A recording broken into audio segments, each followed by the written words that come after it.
Good morning students, welcome back to the class. Okay, so ನಿನ್ನೆ ಒಂದು ಪ್ರಮುಖ ಏನಪ್ಪಾ ಅಂತಂದಾಗ ಕವಿ ನಿಧನ ಆಗಿದ್ದನ್ನು ನಾವಿಲ್ಲಿ ಗಮನಿಸ್ತಕ್ಕಂಥದ್ದು. ಸೊ ಕರ್ನಾಟಕ ರಾಜ್ಯದ ಎಲ್ಲ ಪ್ರಜೆಗಳು ಕೂಡ ಸಂತಾಪವನ್ನು ಸೂಚನೆ ಮಾಡಿರ್ತಕ್ಕಂಥದ್ದನ್ನು ನಾವು ನೋಡ್ತಕ್ಕಂಥದ್ದು. ಸೊ ಅವರ ಬಗ್ಗೆ ಒಂದಿಷ್ಟು ಮಾಹಿತಿಯನ್ನು ನಾವಿಲ್ಲಿ ನೋಡ್ತಕ್ಕಂಥದ್ದು. ಸೊ ಇವರಿಗೆ ಸಮನ್ವಯ ಕವಿ, ಓಕೆ, ಸುನೀತಗಳ ಸಾಮ್ರಾಟ ಅಂಥೇಳಿ ಕರಿತಾ ಇದ್ರು. ಭಾಳ ಪ್ರಸಿದ್ಧವಾಗಿ ಇವರಿಗೆ ಚಂಬೆಳಕು ಅಂಥೇಳಿ ಕೂಡ ಕರಿತಾಯಿದ್ರು. ಇವರ ಮನೆ ಹೆಸರು ಕೂಡ ಚಂಬೆಳಕು ಅಂತ ಇರ್ತಕ್ಕಂಥದ್ದು. ಓಕೆ, ಸೊ ಚನ್ನವೀರ ಕಣವಿಯವರು ತಮ್ಮ 93ನೇ ವಯಸ್ಸಿನಲ್ಲಿ, ಓಕೆ, ತಮ್ಮ ಒಂದು 93ನೇ ವಯಸ್ಸಿನಲ್ಲಿ ನಿಧನರಾಗಿದ್ದನ್ನು ನಾವು ನೋಡ್ತಕ್ಕಂಥದ್ದು. ಓಕೆ, ಜಸ್ಟ್ ಕಲ್ಯಾಣ ನಗರದಾಗ ನನ್ನ ರೂಮ್ ಬಾಜುಕನ ಅವ್ರದ್ದು ಮನೆ ಇರ್ತಕ್ಕಂಥದ್ದು ರೀ.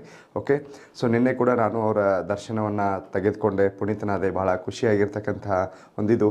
ಬಟ್ ಈ ಇಡೀ ವಯಸ್ಸಿನಲ್ಲಿ ಏನಪ್ಪ ಅಂತಂದಾಗ ಧಾರವಾಡ ಏನಪ್ಪ ಅಂತಂದರೆ ಒಬ್ಬ ಅತ್ಯುತ್ತಮ ಕವಿಯನ್ನು, ನಮ್ಮ ಇಡೀ ಕರ್ನಾಟಕ ರಾಜ್ಯ ಅತ್ಯುತ್ತಮ ಕವಿಯನ್ನು ಕಳೆದುಕೊಂಡಿದ್ದನ್ನು ನಾ ಇಲ್ಲಿ ಸ್ಮರಿಸ್ತಕ್ಕಂಥದ್ದು ಫ್ರೆಂಡ್ಸ್. ಓಕೆ, ಸೊ ನೋಡಿ, ಈ ಒಬ್ಬ ಸೃಜನಶೀಲ ಸಮನ್ವಯ ಕವಿ ಚನ್ನವೀರ ಕಣವಿಯವರು ಭಾಳ ಪ್ರಮುಖವಾಗಿ ಜೂನ್ 28, 1928ರಂದು ಹೊಂಬಳ ಅಂತಕ್ಕಂತಹ ಗ್ರಾಮದಲ್ಲಿ ಜನಿಸಿದರು. ಆವಾಗ ಧಾರವಾಡ ಜಿಲ್ಲೆ ಆಗಿತ್ತು. ಇವಾಗ ಗದಗ ಜಿಲ್ಲೆಯಲ್ಲಿ 18 ಕಿಲೋಮೀಟರ್ ಅಂತರದಲ್ಲಿರ್ತಕ್ಕಂತಹ ಹೊಂಬಳ ಗ್ರಾಮದಲ್ಲಿ ಅವರ ಜನನ ಆಗಿತ್ತು. 1950ರಲ್ಲಿ ಅವರು BA ಪದವಿಯನ್ನು ಮುಗಿಸಿದರು. ಓಕೆ, ಮುಂದುವರೆದು 1952ರಲ್ಲಿ ತಮ್ಮ ಒಂದು MA ಒಂದು ವ್ಯಾಸಂಗವನ್ನು ಕರ್ನಾಟಕ ವಿಶ್ವವಿದ್ಯಾಲಯದಲ್ಲಿ ಮುಕ್ತಾಯಗೊಳಿಸಿದರು.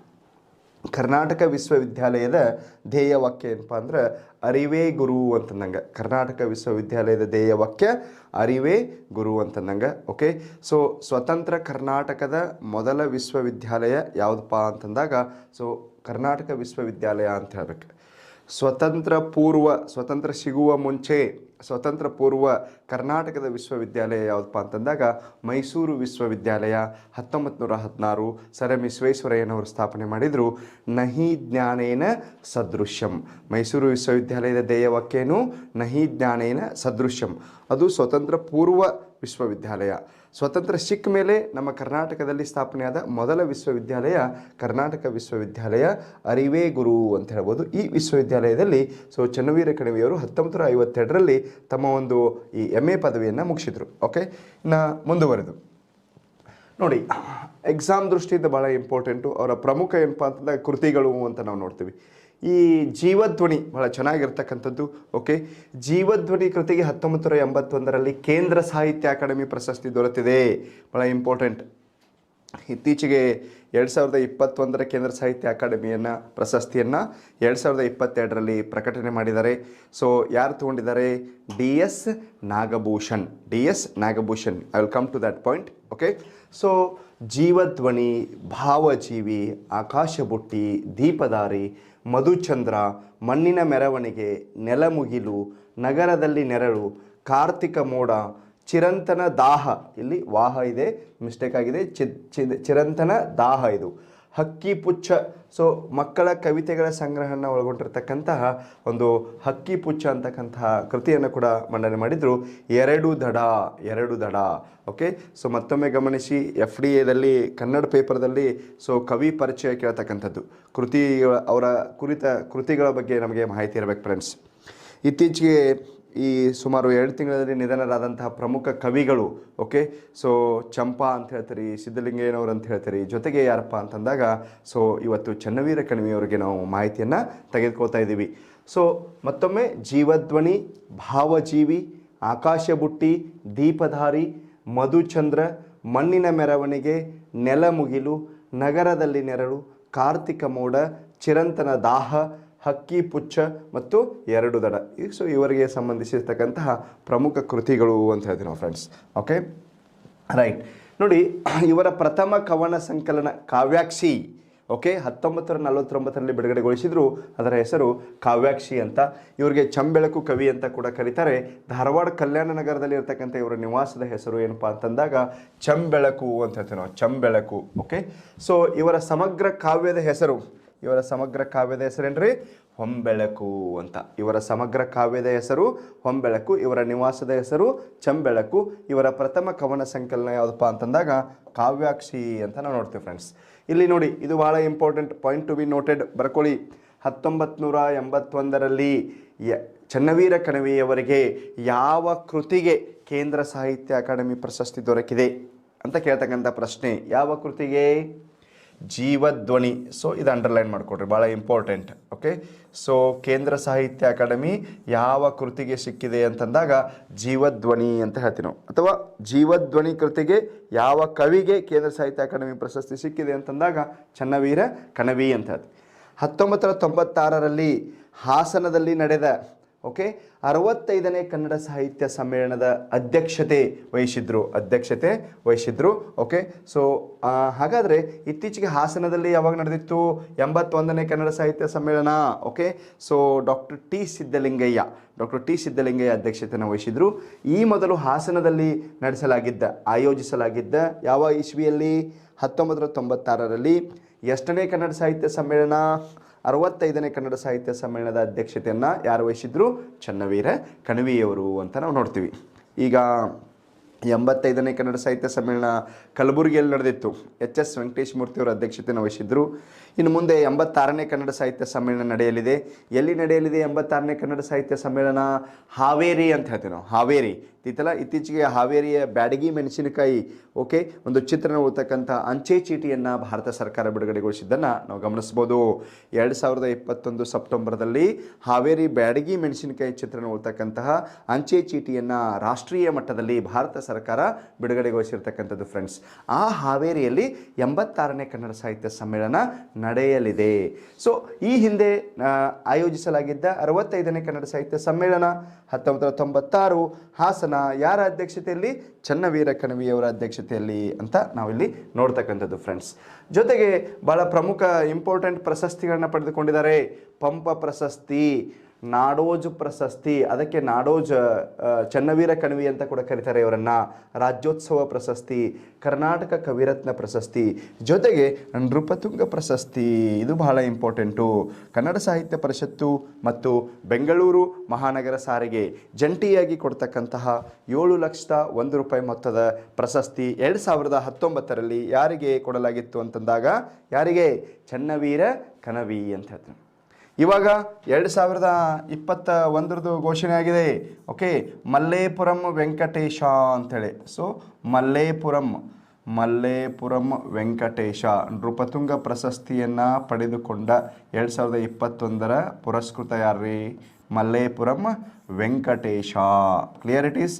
ಓಕೆ, ಪ್ರತಿ ವರ್ಷ ಈ ಪ್ರಶಸ್ತಿಯನ್ನು ಕೊಡ್ತಾರೆ. ಬೆಂಗಳೂರು ಮಹಾನಗರ ಸಾರಿಗೆ ಅದಕ್ಕೆ ಕಾಂಟ್ರಿಬ್ಯೂಷನ್ ಮಾಡ್ತದೆ. ಈ ಹಿಂದೆ 2019ರಲ್ಲಿ ಯಾರು ತೆಗೆದುಕೊಂಡಿದ್ರು? Okay, so Channaveera Kanavi. ಇತ್ತೀಚೆಗೆ ಯಾರು ತೆಗೆದುಕೊಂಡಿದ್ದಾರೆ? ಮಲ್ಲೇಪುರಂ ವೆಂಕಟೇಶ. ಹಾಗಾದರೆ ಈ ನೃಪತುಂಗ ಪ್ರಶಸ್ತಿಯ ಮೊತ್ತ ಎಷ್ಟು? 7,01,000 ರೂಪಾಯಿ. 7,01,000 ರೂಪಾಯಿ. 7,01,000 ರೂಪಾಯಿ. ಕ್ಲಿಯರ್ ಆಯ್ತು ಇದು? Okay, right. ಇತಿಹಾಸದೊಳಗೆ ಈ ರಾಷ್ಟ್ರಕೂಟರ ಪ್ರಮುಖ ರಾಜ ಅಮೋಘ ವರ್ಷ ನೃಪತುಂಗ ಸ್ವತಃ ಕವಿ, ಸಾಹಿತ್ಯ ಪ್ರೇಮಿಯಾಗಿದ್ದ. ಸಾಕಷ್ಟು ಕವಿಗಳಿಗೆ ಆಸ್ಥಾನದಲ್ಲಿ ಆಶ್ರಯವನ್ನು ಕೂಡ ಕೊಟ್ಟಿದ್ದ. ಈತನ ನೆನಪಿಗಾಗಿ ಅಮೋಘ ವರ್ಷ ನೃಪತುಂಗನ ಗೌರವಾರ್ಥ ಕನ್ನಡ ಸಾಹಿತ್ಯ ಪರಿಷತ್ತು 2007ರಲ್ಲಿ ಸ್ಥಾಪಿಸಿದ ಪ್ರಶಸ್ತಿಯೇ ನೃಪತುಂಗ ಪ್ರಶಸ್ತಿ. ಓಕೆ, ಈ ನೃಪತುಂಗ ಪ್ರಶಸ್ತಿಯನ್ನು ಕನ್ನಡ ಸಾಹಿತ್ಯ ಪರಿಷತ್ತು ಮತ್ತು ಬೆಂಗಳೂರು ಮಹಾನಗರ ಸಾರಿಗೆ ಜಂಟಿಯಾಗಿ ಪ್ರತಿ ವರ್ಷ ವಿತರಣೆ ಮಾಡ್ತಕ್ಕಂಥದ್ದು. ಯಾವ ಕ್ಷೇತ್ರಕ್ಕೆ ಈ ಪ್ರಶಸ್ತಿಯನ್ನು ವಿತರಿಸಲಾಗುತ್ತದೆ? ಸಾಹಿತ್ಯ ಕ್ಷೇತ್ರಕ್ಕೆ. ಸೊ ಪ್ರಶಸ್ತಿಯ ಮೊತ್ತ 7,01,000 ರೂಪಾಯಿ ಅಂತ ಹೇಳ್ತೀವಿ. ಈ ಪ್ರಶಸ್ತಿಯನ್ನು ಇತ್ತೀಚೆಗೆ ಪಡೆದುಕೊಂಡವರು ಮಲ್ಲೇಪುರಂ ವೆಂಕಟೇಶ. 2019ರಲ್ಲಿ ನಿನ್ನೆ ನಿಧನರಾದಂತಹ ಖ್ಯಾತ ಕವಿ, ಚಂಬೆಳಕು ಕವಿ, ಸಮನ್ವಯ ಕವಿ, ಸೃಜನಶೀಲ ಕವಿ ಚನ್ನವೀರ ಕಣವಿಯವರು ಅಂತ ನಾವಿಲ್ಲಿ ನೋಡ್ತಕ್ಕಂಥದ್ದು. Clear friends? ಸೊ ಇದು ನಮ್ಮ ಅಧ್ಯಯನ ದೃಷ್ಟಿಯಿಂದ ನಾವು ಚನ್ನವೀರ ಕಣವಿಯವರಿಗೆ ಬಗ್ಗೆ ಮಾಹಿತಿಯನ್ನು ಕಲೆ ಹಾಕಿರ್ತಕ್ಕಂಥದ್ದು. ತುಂಬ ನಮಗೂ ಕೂಡ ಧಾರವಾಡ ಎಲ್ಲ ಜನತೆ ಜೊತೆಗೆ ಕರ್ನಾಟಕದ ಎಲ್ಲ ಜನತೆಗೆ ಏನಪ್ಪ ಅಂದರೆ ಇದೊಂದು ಅಗಾಧವಾದಂತಹ ನೋವು. ಒಳ್ಳೆಯ ಅತ್ಯುತ್ತಮ ಮಾನವ ಮತ್ತು ಕವಿಯನ್ನು ನಾವಿಲ್ಲಿ ಕಳೆದುಕೊಂಡಿರ್ತಕ್ಕಂಥದ್ದು. ಇತ್ತೀಚಿನ ದಿನಗಳಲ್ಲಿ ತಾವು ನೋಡ್ತೀರಿ, ಬಸವಶ್ರೀ ಪುರಸ್ಕೃತ ಪುನೀತ್ ರಾಜ್ಕುಮಾರ್ ಆಗಿರ್ಬೋದು, first CDS chief defence staff Bipin Rawat ಆಗಿರ್ಬೋದು. ಓಕೆ, ಸೊ ಹಾಗೆ ಕರ್ನಾಟಕದ ಕಬೀರ ಅಂತಹ ಕರೀತಕ್ಕಂತಹ ಇಬ್ರಾಹಿಂ ಸುತಾರ್ ಆಗಿರ್ಬೋದು, ಓಕೆ, ಭಾರತದ ಗಾನ ಕೋಗಿಲೆ ಅಂತ ಕರೀತಕ್ಕಂತಹ ಲತಾ ಮಂಗೇಶ್ಕರ್ ಆಗಿರ್ಬೋದು, ದಲಿತ ಕವಿ ಟಿ ಸಿದ್ದಲಿಂಗಯ್ಯನವರು, ಊರುಕೇರಿ ಅವರ ಆತ್ಮಚರಿತ್ರೆ ಆಗಿರ್ಬೋದು, ಚಂಪಾ 83ನೇ ಕನ್ನಡ ಸಾಹಿತ್ಯ ಸಮ್ಮೇಳನ ಮೈಸೂರು ಅಧ್ಯಕ್ಷತೆ ವಹಿಸಿರ್ತಕ್ಕಂಥ ಚಂದ್ರಶೇಖರ್ ಪಾಟೀಲ್ ಆಗಿರ್ಬೋದು, ಜೊತೆಗೆ ಈ ನಿನ್ನೆ ನಾವು ಕಳೆದುಕೊಂಡಿರ್ತಕ್ಕಂಥ ಚನ್ನವೀರ ಕಣವಿ, ತುಂಬ ಅಗಾಧವಾದಂತಹ ನೋವು ಈ ಒಂದು 2-3 ತಿಂಗಳಲ್ಲಿ ನಾವು ಫೇಸ್ ಮಾಡಿದ್ದನ್ನು ಗಮನಿಸ್ಬೋದು. Okay, so anyhow life is A journey, ಜೀವನ ಒಂದು ಪ್ರಯಾಣ, ಆಗು ಹೋಗುಗಳ ಜೊತೆಗೆ ನಮ್ಮ ಜೀವನ ಸಾಗಬೇಕಾಗುತ್ತದೆ. ಫ್ರೆಂಡ್ಸ್, ತಾವು ಕೂಡ ಈ ಚನ್ನವೀರ ಕಣಿವೆಯವರ ಬಗ್ಗೆ ಇನ್ನಷ್ಟು ಮಾಹಿತಿಯನ್ನು ಕಲೆ ಹಾಕ್ಕೊಂಡು ತಮ್ಮ ಎಕ್ಸಾಮ್ ದೃಷ್ಟಿಯಿಂದ ಪ್ರಿಪೇರ್ ಮಾಡ್ಕೊಳ್ಳಿ ಅಂತ ಹೇಳ್ತಾ, so will go to the next. Fine. So ನಿನ್ನೆ ನಾವು ಗ್ರ್ಯಾಂಡ್ ಸ್ಲ್ಯಾಮ್ ಬಗ್ಗೆ ಚರ್ಚೆ ಮಾಡ್ತಾ ಇದ್ದೀವಿ, ಹೌದಾ? ನಾವು before going to grand slam ನಾನು ಈಗ ಹೇಳಿದೆ ನಿಮಗೆ. ಸೊ ಭಾಳ ಪ್ರಮುಖವಾಗಿ ಒಂದು ಪ್ರಶಸ್ತಿ ಇದೆ. ಯಾವ ಪ್ರಶಸ್ತಿ ಅಂತ ಹೇಳಿದೆ? ಕೇಂದ್ರ ಸಾಹಿತ್ಯ ಅಕಾಡೆಮಿ ಪ್ರಶಸ್ತಿ ಅಂತ. ಓಕೆ, ಸೊ ಕೇಂದ್ರ ಸಾಹಿತ್ಯ ಅಕಾಡೆಮಿ ಪ್ರಶಸ್ತಿ ಅಂತ. ಪ್ರಶಸ್ತಿ ಹೆಸರೇನು ನೋಡಿ, ನಿಧಾನ ಬರ್ಕೊಳ್ಳಿ, ಭಾಳ ಇಂಪಾರ್ಟೆಂಟ್ ಇದು ಎಕ್ಸಾಮ್ ದೃಷ್ಟಿಯಿಂದ. ರಾಷ್ಟ್ರ ಮಟ್ಟದ ಒಂದು ಪ್ರಮುಖ ಪ್ರಶಸ್ತಿ. ಸೊ ಅದಕ್ಕಿಂತ ಮೊದಲ ನೀವು ಈ ಸಂಸ್ಥೆ ಬಗ್ಗೆ ಬರ್ಕೊಳ್ಳಿ, ಕೇಂದ್ರ ಸಾಹಿತ್ಯ ಅಕಾಡೆಮಿ. ಓಕೆ, ಸಾಕಷ್ಟು ಜನ ಸರ್ ಒಂದು ಸ್ವಲ್ಪ ಕ್ಲಾಸ್ ಹೇಳುವಾಗ ಎಲ್ಲ ಅರ್ಥ ಆಗ್ತದೆ, ನಾವು ಬರ್ಕೊಳ್ಳಿಕ್ಕೆ ಟೈಮ್ ಆಗಲ್ಲ, ಸ್ವಲ್ಪ ಸ್ಲೋ ಇರಲಿ ಅಂತ ಹೇಳಿದರು, ಅದಕ್ಕೆ ಸ್ಲೋ ಹೋಗ್ತೀನಿ. ಆದರೆ ವಿಷಯ ಕೂಡ ಕವರ್ ಆಗೋದು ಅಷ್ಟೇ ಇಂಪಾರ್ಟೆಂಟು. ಸೊ ಗ್ರ್ಯಾಜುವಲಿ ನೀವು ನನಗೆ ಮ್ಯಾಚ್ ಹಾಕೋತ ಹೋಗ್ಬೇಕು, ಫಾಸ್ಟ್ ಆಗ್ತಿರ್ಬೇಕು, ಇಡೀ ಕಾನ್ಸಂಟ್ರೇಷನ್ 1 ಅವರ್ ಇದ್ರಾಗೆ ಇರಬೇಕು ನೀವು, ಐತಲ್ಲ, book pen class, clear? Okay, so ಕೇಂದ್ರ ಸಾಹಿತ್ಯ ಅಕಾಡೆಮಿ ಯಾವಾಗ ಸ್ಥಾಪನೆ ಆಗಿದೆ ಅಂತಂದಾಗ ಬರ್ಕೊಳ್ಳಿ, ಸ್ಥಾಪನೆ ಮಾರ್ಚ್ 12, 1954. ಭಾರತ ರತ್ನ ಪ್ರಶಸ್ತಿ ಸ್ಥಾಪನೆ ಆದಂತಹ ವರ್ಷ ಜೂನ್ 2, 1954ರಂದು ಭಾರತ ರತ್ನ ಪ್ರಶಸ್ತಿ ರೂಪುಗೊಂಡಿತು. ಮಾರ್ಚ್ 12, 1954 ಸೊ ಕೇಂದ್ರ ಸಾಹಿತ್ಯ ಅಕಾಡೆಮಿ ಸ್ಥಾಪನೆ ಆಯಿತು. ಎಲ್ಲಿದೆ ಇದರ ಕೇಂದ್ರ ಕಚೇರಿ ಅಂತ ಬರೀಬೇಕಾ? ಕೇಂದ್ರ ಕಚೇರಿ ಅಂತ ಬರ್ಕೋಬೇಕು, ರವೀಂದ್ರ ಭವನ. ಸೊ ಕೇಂದ್ರ ಕಚೇರಿ ಎಲ್ಲಿದೆ ಅಂತಂದಾಗ ರವೀಂದ್ರ ಭವನ, ನವದೆಹಲಿ ಅಥವಾ ದೆಹಲಿ ಅಂತ ಬರಿಬೋದು. ಕ್ಲಿಯರ್ ಆಯ್ತಾ ಇದು? ಓಕೆ, ಕೇಂದ್ರ ಸಾಹಿತ್ಯ academy was established on March 12, 1954. So head quarter is located in Ravindra ಭವನ, ನವದೆಹಲಿ. ಪ್ರಸ್ತುತ ಇದರ ಅಧ್ಯಕ್ಷರು, ಚೇರ್ಮನ್ ಆಫ್ ಕೇಂದ್ರ ಸಾಹಿತ್ಯ ಅಕಾಡೆಮಿ ಯಾರಪ್ಪ ಅಂತಂದಾಗ ಚಂದ್ರಶೇಖರ ಕಂಬಾರ್ ಅವರು. ಚಂದ್ರಶೇಖರ್ ಕಂಬಾರ್. ಓಕೆ, ಸೊ ಪ್ರಮುಖ ಕೃತಿ ಹೇಳ್ತೀನಿ ಕೇಳ ಅಂತೇಳಿ 2010ರಲ್ಲಿ ಜಾನಪದ ಸೊ ಜ್ಞಾನಪೀಠ ಓಕೆ ಪ್ರಶಸ್ತಿ ಪುರಸ್ಕೃತರು ಅಂತ ಹೇಳ್ತೀವಿ. Okay, Chandrashekhar Kambar. Clarities? Okay, so ಪ್ರಸ್ತುತ ಕೇಂದ್ರ ಸಾಹಿತ್ಯ ಅಕಾಡೆಮಿಯ ಅಧ್ಯಕ್ಷರು ಯಾರಪ್ಪ ಅಂತಂದಾಗ ಚಂದ್ರಶೇಖರ ಕಂಬಾರ್ ಅಂತೇಳಿ ನಾವಿಲ್ಲಿ ನೋಡಿದ್ವಿ. ಸೊ ಕೇಂದ್ರ ಕಚೇರಿ ರವೀಂದ್ರ ಭವನ್, ದೆಹಲಿ ಅಂತ ಹೇಳಿದ್ವಿ. ಯಾವಾಗ ಸ್ಥಾಪನೆ ಆಗಿದೆ? ಮಾರ್ಚ್ 12, 1954. ಈ ಕೇಂದ್ರ ಸಾಹಿತ್ಯ ಅಕಾಡೆಮಿ ಕೊಡ್ತಕ್ಕಂತಹ ಪ್ರಮುಖ ಪ್ರಶಸ್ತಿಯೇ ಪಾಯಿಂಟ್ ನಂಬರ್ 1. ಓಕೆ, ಬರ್ಕೊಳ್ಳಿ, ಪ್ರಶಸ್ತಿಯ ಹೆಸರು ಕೇಂದ್ರ ಸಾಹಿತ್ಯ ಅಕಾಡೆಮಿ ಪ್ರಶಸ್ತಿ. ಕೇಂದ್ರ ಸಾಹಿತ್ಯ ಅಕಾಡೆಮಿ ಪ್ರಶಸ್ತಿ ಹೆಸರು ಕೂಡ ಇದೇ ಒಂದು ಇದರಿಂದ ರೂಪುಗೊಂಡಿರ್ತಕ್ಕಂಥದ್ದು ಹೆಸರಿನಿಂದ. ಈ ಕೇಂದ್ರ ಸಾಹಿತ್ಯ ಅಕಾಡೆಮಿ ಪ್ರಶಸ್ತಿಯನ್ನು ಪ್ರತಿ ವರ್ಷ ಕೊಡ್ತಾರೆ. ವಾರ್ಷಿಕ ಪ್ರಶಸ್ತಿ, ವರ್ಷಕ್ಕೊಮ್ಮೆ ಕೊಡ್ತಾರೆ ಅದನ್ನು. ಕ್ಲಿಯರ್ ಆಯ್ತಾ? ಪ್ರಶಸ್ತಿಯ ಮೊತ್ತ 1 ಲಕ್ಷ. ಪ್ರಶಸ್ತಿಯ ಮೊತ್ತ ಎಷ್ಟಿದೆ? ಕೇಂದ್ರ ಸಾಹಿತ್ಯ ಅಕಾಡೆಮಿ ಪ್ರಶಸ್ತಿಯ ಮೊತ್ತ 1 ಲಕ್ಷ ಅಂತ ಹೇಳ್ತೀವಿ ನಾವು. 1 ಲಕ್ಷ ರೂಪಾಯಿ ಪ್ರಶಸ್ತಿಯ ಮೊತ್ತ. ಯಾವ ಕ್ಷೇತ್ರ ಕೊಡ್ತಾರೋ? ಸಾಹಿತ್ಯ ಕ್ಷೇತ್ರ ಕೊಡ್ತಾರೋ. ಓಕೆ, ಸೊ ಎಷ್ಟು ಭಾಷೆಗಳಲ್ಲಿ ಕೊಡ್ತಾರೋ? 24 ಭಾಷೆಗಳು. 24 ಭಾಷೆಗಳು. ಓಕೆ, 24 ಭಾಷೆಗಳಲ್ಲಿ ಯಾವುದ್ಯಾವುದಪ್ಪ ಅಂತಂದಾಗ 22 ಸಂವಿಧಾನದ 8ನೇ ಅನುಸೂಚಿಯಲ್ಲಿ ಮೆನ್ಷನ್ ಆಗಿರ್ತಕ್ಕಂಥ 22 ಅಧಿಕೃತ ಭಾಷೆಗಳು ಪ್ಲಸ್ ರಾಜಸ್ಥಾನಿ ಮತ್ತು ಇಂಗ್ಲೀಷ್. ಓಕೆ, ರಾಜಸ್ಥಾನಿ ಮತ್ತು ಇಂಗ್ಲೀಷ್. ಹೀಗೆ ಏನಪ್ಪ ಅಂತಂದಾಗ ಒಟ್ಟು 24 ಭಾಷೆಗಳಿಗೆ ಈ ಪ್ರಶಸ್ತಿಯನ್ನು ವಿತರಣೆ ಮಾಡ್ತಾರೆ. ನಮಗೇನು ಬೇಕು? ಕರ್ನಾಟಕದಾಗ ಕನ್ನಡ ಭಾಷೆಯೊಳಗೆ ಯಾರು ಕೊಟ್ಟಿದ್ದಾರೆ? 24 ಮಂದಿ ಬೇಕಾಗಿಲ್ಲ ನಮ್ಗೆ. KS ಎಕ್ಸಾಮ್ ದೃಷ್ಟಿಯಿಂದ ಮತ್ತು ರಾಜ್ಯದ ವಿವಿಧ ಹುದ್ದೆಗಳ ಎಕ್ಸಾಮ್ ದೃಷ್ಟಿಯಿಂದ ಕನ್ನಡ ಭಾಷೆಗೆ ಯಾರಿಗೆ ಸಿಕ್ಕಿದೆ ಈ ಪ್ರಶಸ್ತಿ ಅನ್ನೋದು ಭಾಳ ಇಂಪಾರ್ಟೆಂಟ್. ಕನ್ನಡ ಭಾಷೆಯಲ್ಲಿ 2022ರಲ್ಲಿ 21ನ್ನು 22ರಲ್ಲಿ ಕೊಟ್ಟಿದ್ದಾರೆ. ಓಕೆ, ಸೊ 2022ರಲ್ಲಿ ಇದು ಪ್ರಕಟಣೆ ಆಯಿತು. ಯಾರಿಗೆ ಈ ಪ್ರಶಸ್ತಿಯನ್ನು ಕೊಡಲಾಗಿದೆ ಅಂತಂದಾಗ DS ನಾಗಭೂಷಣ್. ಓಕೆ, ಈಗ ನಾವು ಚನ್ನವೀರ ಕಣ್ವಿಯವರು ಜೀವಧ್ವನಿ ಕೃತಿಗೆ 1981ರಲ್ಲಿ ಕೇಂದ್ರ ಸಾಹಿತ್ಯ ಅಕಾಡೆಮಿ ಪ್ರಶಸ್ತಿ ದೊರೆಯಿತು ಅಂತ ನೋಡಿದ್ವಿ. ಓಕೆ, ಈಗ ನಮಗೆ ಕರೆಂಟ್ ಅಫೇರ್ಸು. ಓಕೆ, ಸೊ ಇತ್ತೀಚೆಗೆ ಈ ಕೇಂದ್ರ ಸಾಹಿತ್ಯ ಅಕಾಡೆಮಿ ಪ್ರಶಸ್ತಿಯನ್ನು ಯಾರು ಪಡೆದುಕೊಂಡ್ರು ಅಂತಂದಾಗ DS ನಾಗಭೂಷಣ್. DS ನಾಗಭೂಷಣ್ ಅವರ ಯಾವ ಕೃತಿಗೆ ಗಾಂಧಿ ಕಥನ ಅಂತ ಹೇಳ್ತೀವಿ ನಾವು. DS ನಾಗಭೂಷಣ್ ಅವರಿಗೆ ಯಾವ ಒಂದು ಕೃತಿಗೆ ಈ ಪ್ರಶಸ್ತಿಯನ್ನು ನೀಡಲಾಯಿತಪ್ಪ ಅಂತಂದಾಗ ಗಾಂಧಿ ಕಥನ. ಇದು ಬಹಳ ಇಂಪಾರ್ಟೆಂಟ್. ಕೃತಿ ಗಾಂಧಿ ಕಥನ. ಚನ್ನವೀರ ಕಣವಿ ಜೀವಧ್ವನಿ ಅಂತ ಹೇಳಿದ್ರಿ ನೀವು. ಓಕೆ, ಸೊ DS ನಾಗಭೂಷಣ್ ಅವರಿಗೆ ಗಾಂಧಿ ಕಥನ. ಇದು ಏನಪ್ಪ ಅಂತಂದಾಗ ಈ ಕೃತಿಗೆ ಸಿಕ್ತು. ಕೇಂದ್ರ ಸಾಹಿತ್ಯ ಅಕಾಡೆಮಿ ಪ್ರಶಸ್ತಿ ಅಂದಾಗ ಎರಡನೇದು. ಓಕೆ, ಇದೇ ಕೇಂದ್ರ ಸಾಹಿತ್ಯ ಅಕಾಡೆಮಿ ಪ್ರತಿ ವರ್ಷ ಕೊಡ್ತಕ್ಕಂತಹ ಎರಡನೆಯ ಪ್ರಶಸ್ತಿಯೇ ಬಾಲ ಪುರಸ್ಕಾರ. ಬಾಲ ಪುರಸ್ಕಾರ, ಮಕ್ಕಳ ಬಗ್ಗೆ ಕೃತಿಗಳನ್ನು ಬರೆದಿದ್ದಕ್ಕೆ ಕೊಡ್ತಕ್ಕಂಥದ್ದು ಬಾಲ ಪುರಸ್ಕಾರ. 50,000 ಪ್ರಶಸ್ತಿ ಮೊತ್ತ. ನೋಡಿ, ಕೇಂದ್ರ ಸಾಹಿತ್ಯ ಅಕಾಡೆಮಿ 1 ಲಕ್ಷ ಆದರೆ ಇದು 50,000 ರೂಪಾಯಿ ಪ್ರಶಸ್ತಿ ಮೊತ್ತ ಅಂತ ನೋಡಿದೆವು. ಸೊ ಪ್ರಶಸ್ತಿ ಹೆಸರೇನ್ರಿ?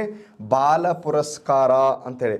ಸೊ ಯಾರು ಬರೆದಿದ್ದಾರೆ ಈ ಸಲ ಅಂತಂದಾಗ, ಈ ಒಂದು ಯಾರು ಇದಕ್ಕೆ ಆಯ್ಕೆಯಾಗಿದ್ದಾರೆ ಅಂದಾಗ ಬಸು ಬೇವಿನ ಗಿಡದ, ಬರ್ಕೊಳ್ಳಿ, ಬಸು ಬೇವಿನ ಗಿಡದ ಅಂತಕ್ಕಂಥ ಕವಿಯವರಿಗೆ ಈ ಪ್ರಶಸ್ತಿಯನ್ನು ನೀಡಲಾಗಿದೆ. 2022 ಡಾಟಾ. ಬಸು ಬೇವಿನ ಗಿಡದ ಯಾವ ಕೃತಿಗೆ ಅಂತಂದಾಗ ಓಡಿ ಹೋದ ಹುಡುಗ. ಯಾವ ಕೃತಿಗೆ? ಓಡಿ ಹೋದ ಹುಡುಗ. ಓಕೆ, ಸೊ ಓಡಿ ಹೋದ ಹುಡುಗ ಈ ಒಂದು ಕೃತಿಗೆ ಏನಪ್ಪ ಅಂತಂದಾಗ ಈ ಪ್ರಶಸ್ತಿಯನ್ನು ದೊರೆತಿರ್ತಕ್ಕಂಥದ್ದು 2022ರಲ್ಲಿ. ಕ್ಲಿಯರ್ ಆಯ್ತು ಇದು? ಓಕೆ, ಕೇಂದ್ರ ಸಾಹಿತ್ಯ ಅಕಾಡೆಮಿ ಪ್ರಶಸ್ತಿ DS ನಾಗಭೂಷಣ್, ಕೃತಿ ಗಾಂಧಿ ಕಥನ.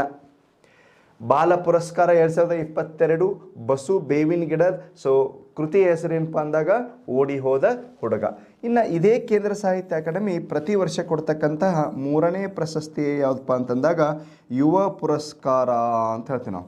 ಯುವ ಪುರಸ್ಕಾರ, ಯುವ ಪುರಸ್ಕಾರ. ಓಕೆ, ಸೊ ಯುವ ಪುರಸ್ಕಾರ ಈ ಪ್ರಶಸ್ತಿ 40 ವರ್ಷ ಬಿಲೋ 40 ಇರಬೇಕವ ಕವಿ. ಓಕೆ, 40 ವರ್ಷದ ಒಳಗಿನ ಒಬ್ಬ ಅತ್ಯುತ್ತಮ ಕವಿಗೆ ಪ್ರತಿ ವರ್ಷ ಕೊಡ್ತಕ್ಕಂತಹ ಪ್ರಶಸ್ತಿಯೇ ಯುವ ಪುರಸ್ಕಾರ ಅಂತ ಹೇಳ್ತೀವಿ ನಾವು. ಓಕೆ, ಈ ಯುವ ಪುರಸ್ಕಾರ ಪ್ರಶಸ್ತಿ ಪುರಸ್ಕೃತ ಈ ಸಲ ಯಾರು ತೊಗೊಂಡಿದ್ದಾರಪ್ಪ ಅಂದಾಗ HS ಲಕ್ಷ್ಮೀನಾರಾಯಣ. ಬರ್ಕೊಳ್ಳಿ, HS Lakshminarayana, HS Lakshminarayana. Okay, so ಇವರ ಯಾವ ಕೃತಿಗೆ ಕೊಡಲಾಗಿದೆ ಅಂತಂದಾಗ ತೊಗಲ ಚೀಲದ ಕರ್ಣ. ಭಾಳ ಇಂಪಾರ್ಟೆಂಟು. ಓಕೆ, ಸೊ ಕೃತಿ ಹೆಸರು ಬರ್ಕೊಳ್ಳಿ, ಇನ್ವರ್ಟೆಡ್ ಕಾಮ, ತೊಗಲ ಚೀಲದ ಕರ್ಣ. ತೊಗಲ ಚೀಲದ ಕರ್ಣ ಅಂತಕ್ಕಂತಹ ಒಂದು ಕೃತಿಗೆ ಈ ಪ್ರಶಸ್ತಿಯನ್ನು ನೀಡಿ ಗೌರವಿಸಲಾಗಿದೆ. ಕ್ಲಿಯರ್ ಆಯ್ತಾ ಫ್ರೆಂಡ್ಸ್? ಓಕೆ, ಸೊ ಮೊಟ್ಟ ಮೊದಲನೇ ಬಾರಿಗೆ ಚನ್ನವೀರ ಕಣವಿಯವರ ಯಾವ ಕೃತಿಗೆ ಕೇಂದ್ರ ಸಾಹಿತ್ಯ ಅಕಾಡೆಮಿ ಪ್ರಶಸ್ತಿ ದೊರಕಿದೆ? ಜೀವಧ್ವನಿ. ಯಾವಾಗ? 1981ರಲ್ಲಿ. ಇದನ್ನು ಒಂದು ಬದಿಯಲ್ಲಿ ಇಡೋಣ. ಈಗ ವಿಷಯ ಏನು ಬಂದಿದೆ, ಒಂದೇನೋ ನಮ್ಮ ತಲೆಗೆ ಬಂತು, ಕೇಂದ್ರ ಸಾಹಿತ್ಯ ಅಕಾಡೆಮಿ ಅಂತಕ್ಕಂಥ ಒಂದು ಶಬ್ದ ಕೇಳಿದ್ವಿ ನಾವು. ಓಕೆ, ನಾವು we have also discussed about ಕೇಂದ್ರ ಸಾಹಿತ್ಯ ಅಕಾಡೆಮಿ. ಈ ಕೇಂದ್ರ ಸಾಹಿತ್ಯ ಅಕಾಡೆಮಿ ಅಂತಕ್ಕಂಥದ್ದು ರಾಷ್ಟ್ರ ಮಟ್ಟದ ಸಾಹಿತ್ಯ ಶ್ರೇಷ್ಠ ಸಂಸ್ಥೆಯಾಗಿದ್ದು ಮಾರ್ಚ್ 12, 1954ರಂದು ಸ್ಥಾಪನೆಯಾಯಿತು. ಇದರ ಕೇಂದ್ರ ಕಚೇರಿ ರವೀಂದ್ರ ಭವನ, ನವದೆಹಲಿಯಲ್ಲಿದ್ದು ಪ್ರಸ್ತುತ ಇದರ ಅಧ್ಯಕ್ಷರು ಚಂದ್ರಶೇಖರ್ ಕಂಬಾರ್ ಆಗಿರುತ್ತಾರೆ. ಈ ಕೇಂದ್ರ ಸಾಹಿತ್ಯ ಅಕಾಡೆಮಿ ಪ್ರತಿ ವರ್ಷ ವಿತರಿಸುವ ಪ್ರಶಸ್ತಿಗಳೇ ಕೇಂದ್ರ ಸಾಹಿತ್ಯ ಅಕಾಡೆಮಿ ಪ್ರಶಸ್ತಿ, ಬಾಲ ಪುರಸ್ಕಾರ ಪ್ರಶಸ್ತಿ, ಯುವ ಸಾಹಿತ್ಯ ಪ್ರಶಸ್ತಿ. ಈಗ 2022ರ ಕೇಂದ್ರ ಸಾಹಿತ್ಯ ಅಕಾಡೆಮಿ ಪ್ರಶಸ್ತಿಯನ್ನು ಯಾರಿಗೆ ನೀಡಲಾಯಿತು? DS ನಾಗಭೂಷಣ್. DS ನಾಗಭೂಷಣ್ ಅವರ ಯಾವ ಕೃತಿಗೆ ನೀಡಲಾಯಿತು? ಗಾಂಧಿ ಕಥನ ಅಂತ ಹೇಳ್ತೀವಿ. ಯಾವ ಕೃತಿಗೆ ನೀಡಲಾಯಿತು? ಗಾಂಧಿ ಕಥನ. ಓಕೆ, ಸೊ ಹಾಗೆ ಯುವ ಪುರಸ್ಕಾರ ಪ್ರಶಸ್ತಿಯನ್ನು ಯಾರಿಗೆ ನೀಡಲಾಯಿತು? ಸೊ HS ಲಕ್ಷ್ಮೀನಾರಾಯಣ, ತೊಗಲ ಚೀಲದ ಕರ್ಣ ಅಂತ ಹೇಳಿದ್ವಿ. ಬಾಲ ಪುರಸ್ಕಾರ ಪ್ರಶಸ್ತಿಯನ್ನು ಯಾರಿಗೆ ನೀಡಲಾಯಿತು? ಮಕ್ಕಳ ಒಂದು ಕವಿತೆಯನ್ನು ರಚನೆ ಮಾಡಿರಬೇಕು. ಓಕೆ, ಸೊ ಈ ಬಸು ಬೇವಿನ ಗಿಡದ ಅನ್ನೋರಿಗೆ ಓಡಿ ಹೋದ ಹುಡುಗ ಎಂಬ ಕೃತಿಗೆ ಬಾಲ ಪುರಸ್ಕಾರ ಪ್ರಶಸ್ತಿಯನ್ನು ನೀಡಿ ಗೌರವಿಸಲಾಯಿತು. ಹಾಗೆಯೇ ನೃಪತುಂಗ ಪ್ರಶಸ್ತಿ 2019ರಲ್ಲಿ ಕೊಟ್ಟಿದ್ರು ಅಂತ ಹೇಳಿದ್ವಿ. ಯಾರಿಗೆ ಕೊಟ್ಟಿದ್ರು? ಚನ್ನವೀರ ಕಣವಿಯವರಿಗೆ. ಓಕೆ, ಹಾಗಾದರೆ ಇತ್ತೀಚೆಗೆ ನೃಪತುಂಗ ಪ್ರಶಸ್ತಿಯನ್ನು ಮಲ್ಲೇಪುರಂ ವೆಂಕಟೇಶ ಅಂತ ಹೇಳ್ತೀವಿ ನಾವು. ಮಲ್ಲೇಪುರಂ ವೆಂಕಟೇಶ.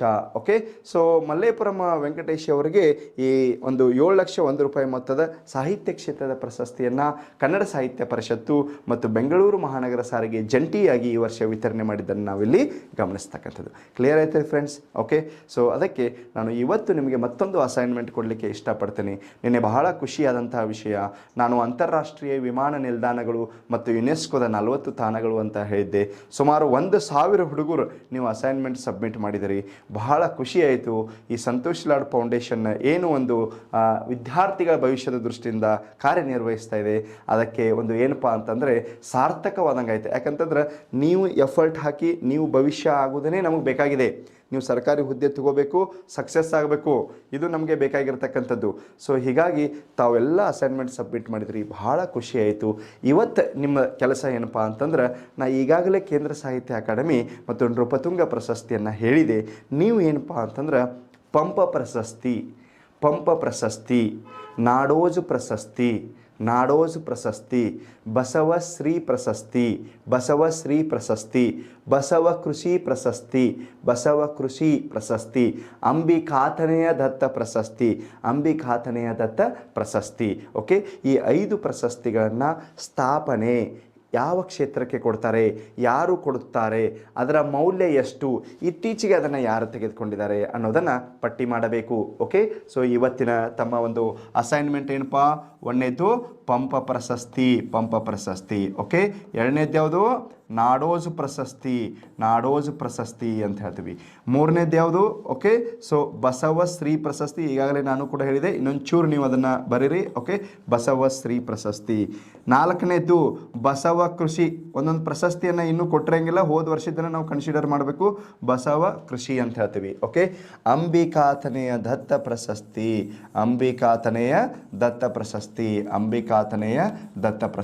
ಅಂತೇಳಿ. ಓಕೆ, ಸೊ ಇವೆಲ್ಲ ಬಹಳ ಇಂಪಾರ್ಟೆಂಟ್. ಆಮೇಲೆ ನೃಪತುಂಗ ನಾನು ಈಗಾಗಲೇ ಹೇಳಿದ್ದೀನಿ. ಓಕೆ, ಸೊ ಇದರಲ್ಲಿ ನಮಗೆ ಎಕ್ಸಾಮ್ ದೃಷ್ಟಿಯಿಂದ 1 ಮಾರ್ಕ್ಸನ್ನು ನಾವು ನಿರೀಕ್ಷೆ ಮಾಡಬಹುದು ಫ್ರೆಂಡ್ಸ್. ಕ್ಲಿಯರ್ ಆಯ್ತಲ್ರಿ? ಓಕೆ, ಇನ್ನು ಮುಂದುವರೆದು ಓಕೆ, ನಿನ್ನೆ ನಾವು ಗ್ರ್ಯಾಂಡ್ ಸ್ಲ್ಯಾಮ್ ಚರ್ಚೆ ಮಾಡ್ತೀವಿ. Okay, so go back to the grand slam. ನೋಡಿ, ಆಸ್ಟ್ರೇಲಿಯನ್ ಓಪನ್ ಟೆನ್ನಿಸ್ ಅಂತ ಹೇಳ್ತೀವಿ ನಾವು. ಯಾವುದ್ರಿ? Australian open tennis. ಯಾರ್ಯಾರು ವಿಜೇತರಾದರು ಆಸ್ಟ್ರೇಲಿಯನ್ ಓಪನ್ ಟೆನ್ನಿಸಲ್ಲಿ 2022 2022 ಅಂತ ಹೇಳಿದ್ವಿ ನಾವು. ಓಕೆ, ರಾಫೆಲ್ ನಡಾಲ್ ಯಾವ ದೇಶ ಅಂತ ಹೇಳಿದ್ವಿ ನಾವು?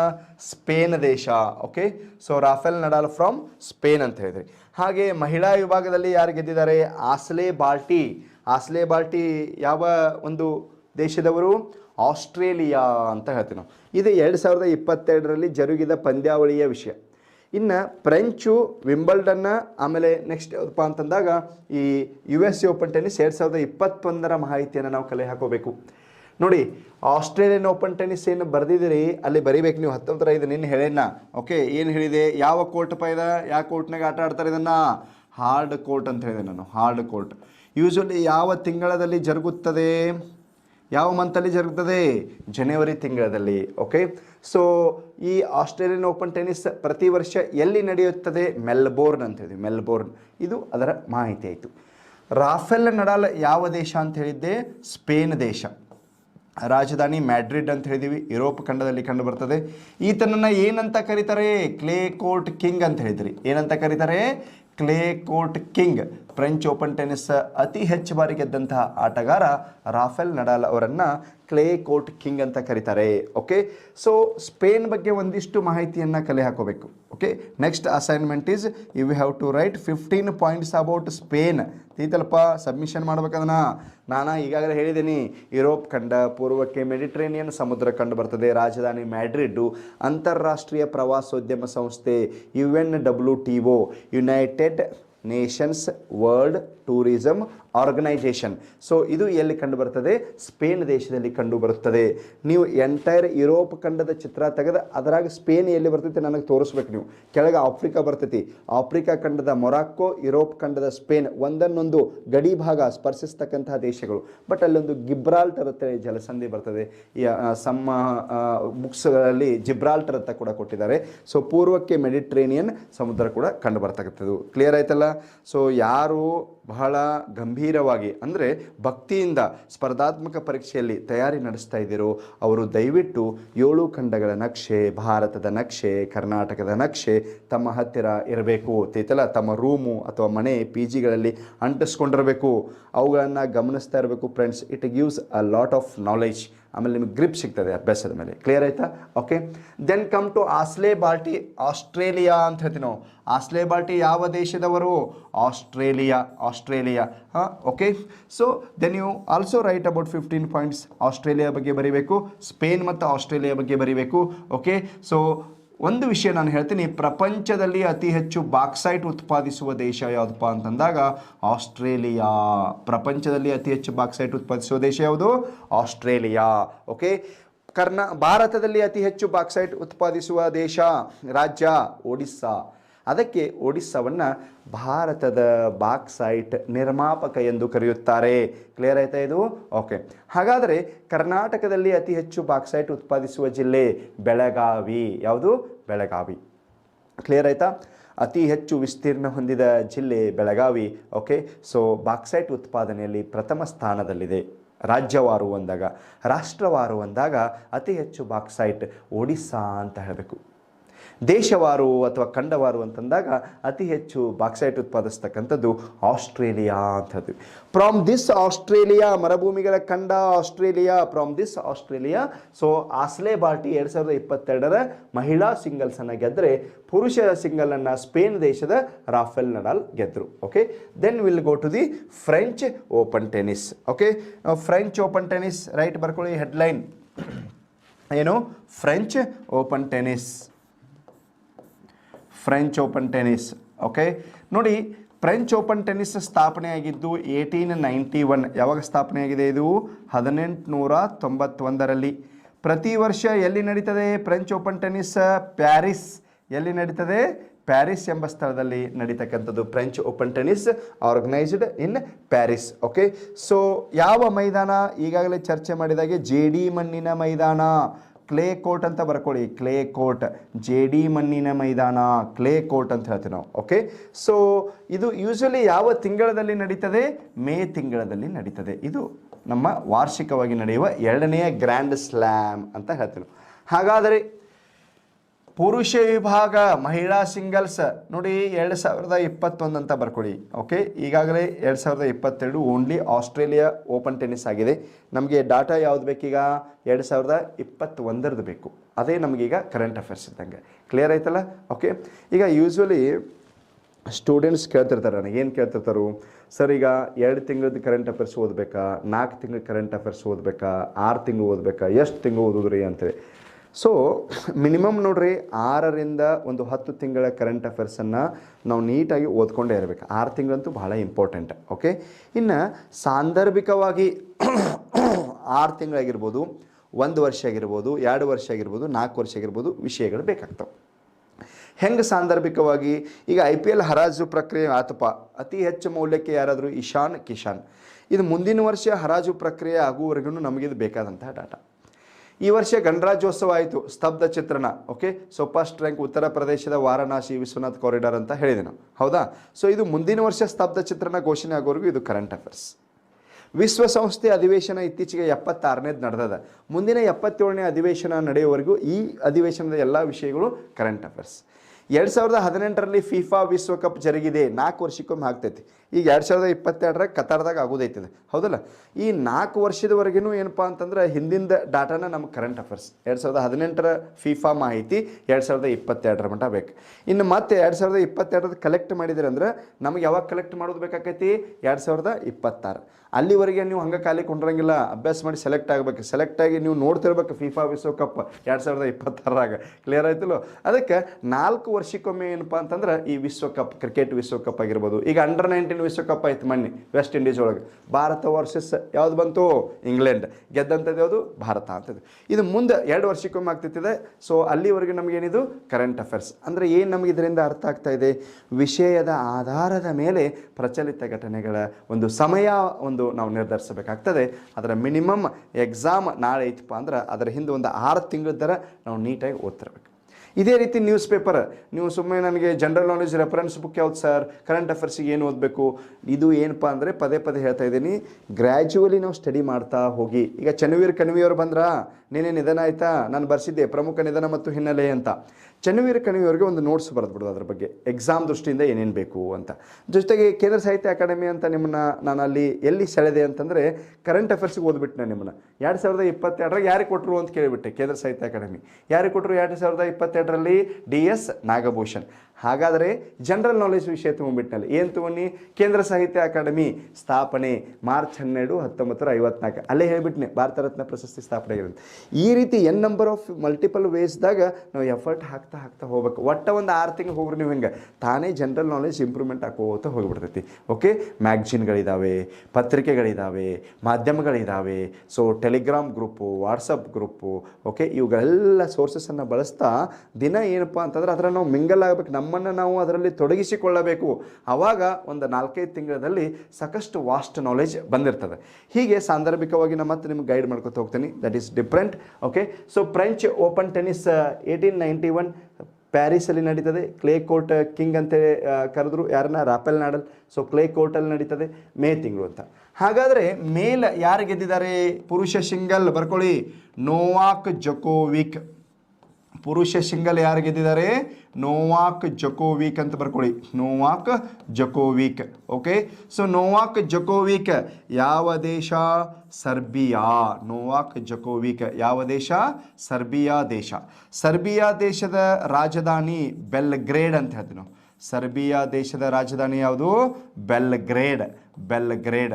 ಈ ಬೆಲ್ಗ್ರೇಡ್ ಒಂದು ಪ್ರಮುಖ ನಗರವಾಗಿದ್ದು ಇದು ಯಾವ ನದಿಯ ದಂಡೆಯ ಮೇಲಿದೆ ಅಂದಾಗ, ಡ್ಯಾನೂಬ್ ನದಿಯ ದಂಡೆಯ ಮೇಲಿದೆ.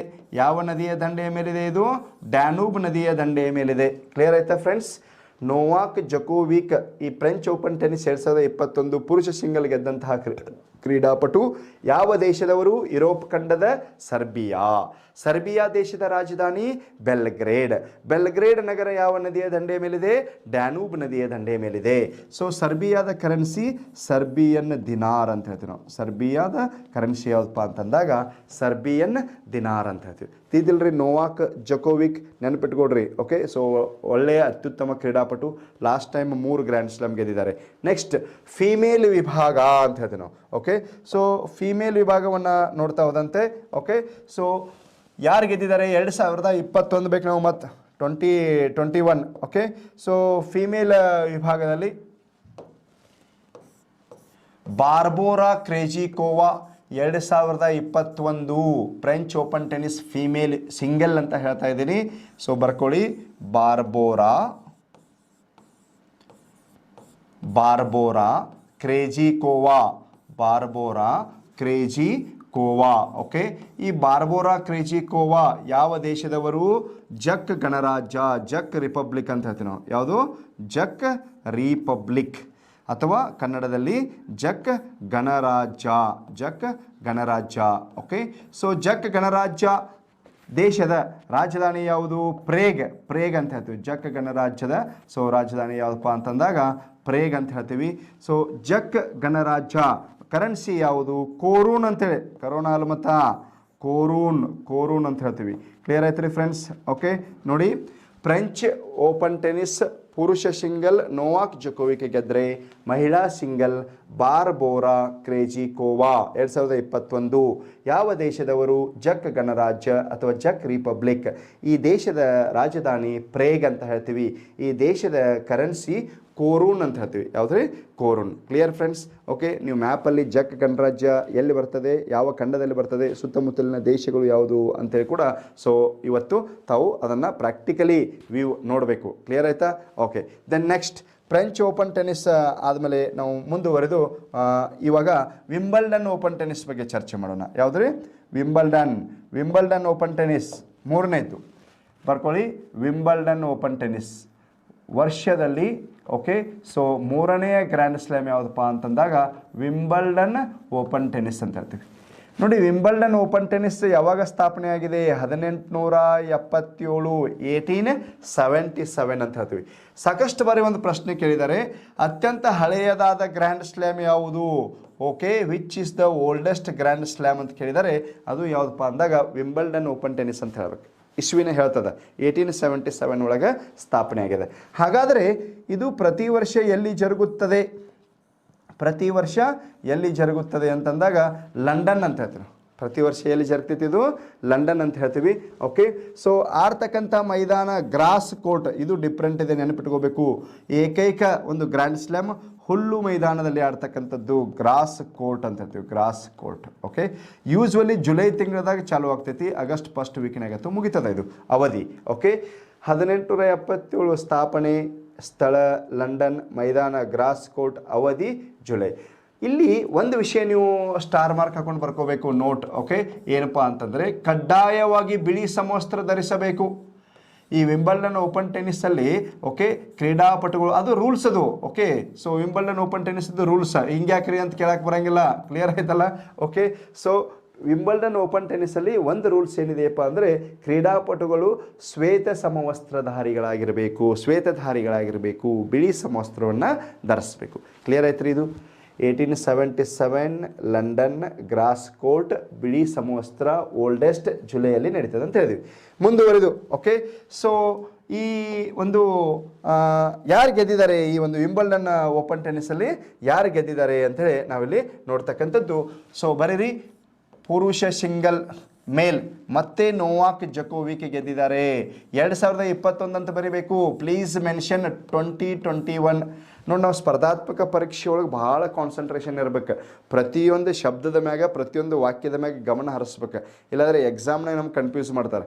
ಲಾಸ್ಟ್ ಟೈಮ್ ಕೇಳಿದ್ರು 84ನೇ ಕನ್ನಡ ಸಾಹಿತ್ಯ ಸಮ್ಮೇಳನದ ಅಧ್ಯಕ್ಷರು ಯಾರಾಗಿದ್ದರು ಅಂತೇಳಿ. ಮ್ಯಾಗ ಚಂದ್ರಶೇಖರ್ ಪಾಟೀಲ್ ಹತ್ ಕೊಟ್ಟಾರ, ಕೆಳಗಡೆ ಚಂದ್ರಶೇಖರ್ ಕಂಬಾರ್ ಹತ್ ಕೊಟ್ಟಾರ ಆಪ್ಷನ್ದಾಗ. ಈಗ ಹುಡುಗರು ಏನು ಮಾಡಿಬಿಟ್ರು, ಇಮಿಡಿಯೇಟ್ಲಿ ಚಂದ್ರಶೇಖರ್ ಅಂತ ನೋಡೋಕ್ಕೂನ ಚಂದ್ರಶೇಖರ್ ಪಾಟೀಲ್ ಅಂತ ಹಾಕಿಬಿಟ್ರು. ನೋಡ್ರಿ, ನಮ್ಗೆ ಅವ್ರು ಪರಿಚಯದಾರ ಅಂತೇಳಿ ಅದನ್ನು ಹಾಕಂಗಿಲ್ಲ. ಪ್ರಶ್ನೆಗೆ ಉತ್ತರ ಯಾವುದು ಪರಿಚಯ ಇದೆ ಅದನ್ನು ಹಾಕಬೇಕು. 84ನೇ ಕನ್ನಡ ಸಾಹಿತ್ಯ ಸಮ್ಮೇಳನ ಯಾರಾಗಿದ್ದರು? ಚಂದ್ರಶೇಖರ್ ಕಂಬಾರ್. ಅಲ್ಲಿ ಅವ್ರು ನಮ್ಗೆ ಕನ್ಫ್ಯೂಸ್ ಮಾಡ್ಲಿಕ್ಕೆ ಏನು ಕೊಟ್ಟಿದ್ರು? ಚಂದ್ರಶೇಖರ್ ಪಾಟೀಲ್ ಅಂತೇಳಿ ಫಸ್ಟ್ ಕೊಟ್ಟುಬಿಟ್ಟಿದ್ರು. ಸಾಕಷ್ಟು ಹುಡುಗರಿಗೆ ಆನ್ಸರ್ ಗೊತ್ತಿದ್ರು, ತಪ್ಪು ಮಾಡಿದರು. ಅದಕ್ಕೆ ನೀವು ಮಾದರಿ ಪರೀಕ್ಷೆಗಳನ್ನ ಬರೀಬೇಕು. ಪ್ರತಿ ರವಿವಾರ ವಿವಿಧ ಸಂಸ್ಥೆಗಳಲ್ಲಿ ಕಂಡಕ್ಟ್ ಮಾಡ್ತಕ್ಕಂತಹ ಮಾದರಿ ಪರೀಕ್ಷೆಗಳನ್ನ ಬರೆಯೋದ್ರಿಂದ ನಮ್ಮಲ್ಲಿರುವ ಲೋಪದೋಷಗಳನ್ನ ಹೋಗಲಾಡಿಸುತ್ತೇವೆ. ಕ್ಲಿಯರ್ ಆಯ್ತಲ್ಲ? ಡೈರೆಕ್ಟ್ ಎಕ್ಸಾಮ್ಗೆ ಹೋಗ್ತಾರೆ ಒಬ್ಬೊಬ್ಬರು 2 ವರ್ಷ ಪ್ರಿಪೇರ್ ಮಾಡಿ, ಹಂಗೆ ಮಾಡೋಂಗಿಲ್ಲ. ಪ್ರತಿ ರವಿವಾರ ಮಾದರಿ ಪರೀಕ್ಷೆ 100, 200, 300 ಮಾದರಿ ಪರೀಕ್ಷೆ ಬರೆದು ಬಿಟ್ರೆ ಅಂತಂದ್ರೆ ಅದರಿಂದನೂ ಭಾಳ ನಾಲೆಜ್ ಬರ್ತೈತಿ. ಒಂದನೇದ. ಎರಡನೇದ, ಪರೀಕ್ಷೆಯಲ್ಲಿ ನಮ್ಮಲ್ಲಿರ್ತಕ್ಕಂಥ ಪರೀಕ್ಷೆ ಹಾಲ್ನಲ್ಲಿ ನಮ್ಮಲ್ಲಿರ್ತಕ್ಕಂಥ ಲೋಪದೋಷ ನ್ಯೂನ್ಯತೆಗಳನ್ನ ನಾವೇನು ಮಾಡ್ಬೋದು? ಓಕೆ, ಸೊ ಹೊರ ಹಾಕಬಹುದು ಅವುಗಳನ್ನ. ಸೊ ಈ ರೀತಿ ನಮಗೆ ಎಕ್ಸಾಮ್ನಾಗ ಗ್ರಿಪ್ ಸಿಗ್ತದೆ, ಸಕ್ಸಸ್ ಆಗಲಿಕ್ಕೆ ಕಾರಣ ಆಗ್ತೈತಿ. ಸೊ ಮಾದರಿ ಪರೀಕ್ಷೆಗಳನ್ನ ಪ್ರತಿ ರವಿವಾರ ದಯವಿಟ್ಟು 1 ಅಥವಾ 2 ಕ್ವಶನ್ ಪೇಪರ್ ಸಾಲ್ವ್ ಮಾಡ್ತಾ ಹೋಗ್ರಿ ನೀವು. Fine, okay. So 2021 Wimbledon open tennis ಯಾರು ಗೆದ್ರು ಅಂತ ಹೇಳಿ ನಾನು? ನೋವಾಕ್ ಜಕೋವಿಕ್. ಈಗಾಗಲೇ ಸರ್ಬಿಯಾ ದೇಶ ಅಂತ ಹೇಳಿದ್ವಿ. ಆಮೇಲೆ ಇಲ್ಲಿ ನೋಡಿ, ಆಸ್ಲೆ ಬಾಲ್ಟಿ ಗೆದ್ದಿದ್ದಾರೆ. 2022 ಆಸ್ಟ್ರೇಲಿಯನ್ ಓಪನ್ ಟೆನ್ನಿಸ್ ಮತ್ತು 2021 ವಿಂಬಲ್ಡನ್ ಓಪನ್ ಟೆನ್ನಿಸ್ ಯಾರು ಗೆದ್ದಿದ್ದಾರೆ? ಆಸ್ಲೆ ಬಾಲ್ಟಿ ಫ್ರಮ್ ಆಸ್ಟ್ರೇಲಿಯಾ. ರಾಜಧಾನಿ Canberra, currency dollar. Okay, Australia ದೇಶದ ಕ್ರೀಡೆ ಪ್ರಮುಖವಾಗಿ ಕ್ರಿಕೆಟ್ ಅಂತ ಹೇಳ್ತೀವಿ. ಈ ಆಸ್ಟ್ರೇಲಿಯಾ ದೇಶ ಕೊಡ್ತಕ್ಕಂತಹ ವಾರ್ಷಿಕ ಅತ್ಯುನ್ನತ ನಾಗರಿಕ ಪ್ರಶಸ್ತಿಯನ್ನು ಪಡೆದುಕೊಂಡ ಭಾರತೀಯ ಮಹಿಳೆ ಕಿರಣ್ ಮಜುಮ್ದಾರ್ ಶಾ 2021ರಲ್ಲಿ ಯಾರಿಗೆ ಇದನ್ನು ಕೊಡಲಾಗಿದೆ ಅಂದಾಗ ಬಯೋಕಾನ್ ಕಂಪನಿ CEO ಬೆಂಗಳೂರಿನವರು.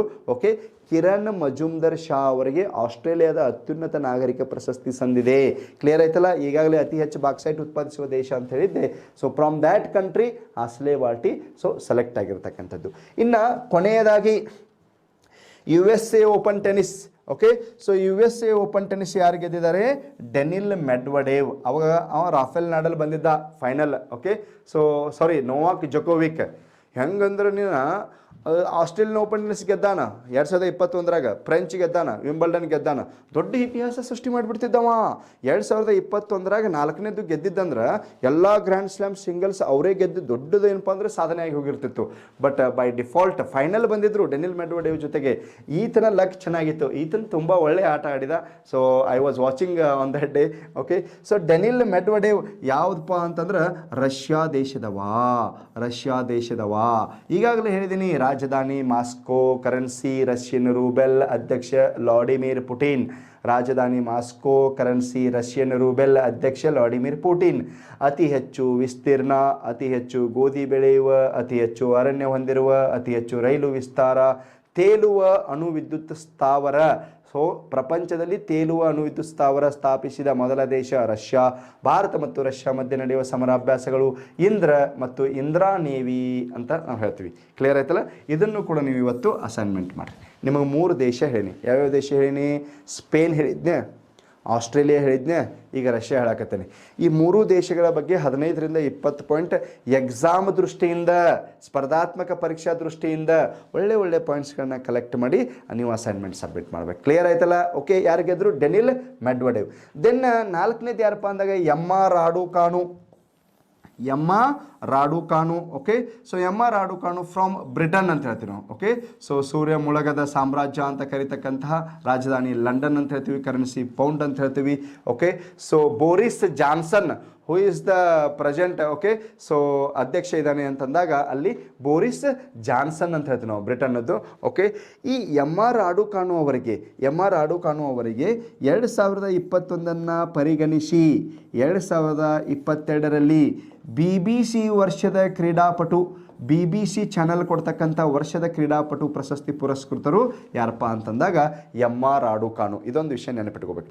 ಇದೇ ಫೆಬ್ರವರಿ 1st ವೀಕಲ್ಲಿ ಪ್ರಕಟಣೆ ಆಗಿರ್ತಕ್ಕಂಥದ್ದು. 2021 US ಓಪನ್ ಟೆನಿಸ್ ಗೆದ್ದಿರ್ತಕ್ಕಂತಹ 2021 US ಓಪನ್ ಟೆನಿಸ್ ಗೆದ್ದಿರ್ತಕ್ಕಂತಹ ಎಮ್ ಆರ್ ರಾಡುಕಾನು ಅವರಿಗೆ 2022ರಲ್ಲಿ BBC ಚಾನಲ್ ನೀಡ್ತಕ್ಕಂಥ ವರ್ಷದ ಕ್ರೀಡಾಪಟು ಪ್ರಶಸ್ತಿ ಪುರಸ್ಕೃತೆ ಅಂತ. ಓಕೆ. ಕ್ಲಿಯರ್ ಆಯ್ತು? ಇದು ಇವು ಏನಪ್ಪ ಅಂತಂದಾಗ 4 ಗ್ರ್ಯಾಂಡ್ ಸ್ಲ್ಯಾಮ್ ಅಂತ ನಾವು ಹೇಳಿದ್ವಿ. ಓಕೆ. ನಾವು ಲೆಟ್ ಮೀ ರಿಪೀಟ್.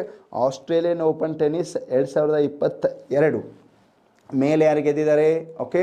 ಸೊ ಮೇಲ್ ವಿಭಾಗದಲ್ಲಿ ಯಾರು ಗೆದ್ದಿದ್ದಾರೆ? Rafael Nadal. ಫೀಮೇಲ್ ಯಾರು ಗೆದ್ದಿದ್ದಾರೆ? So Ashleigh Barty.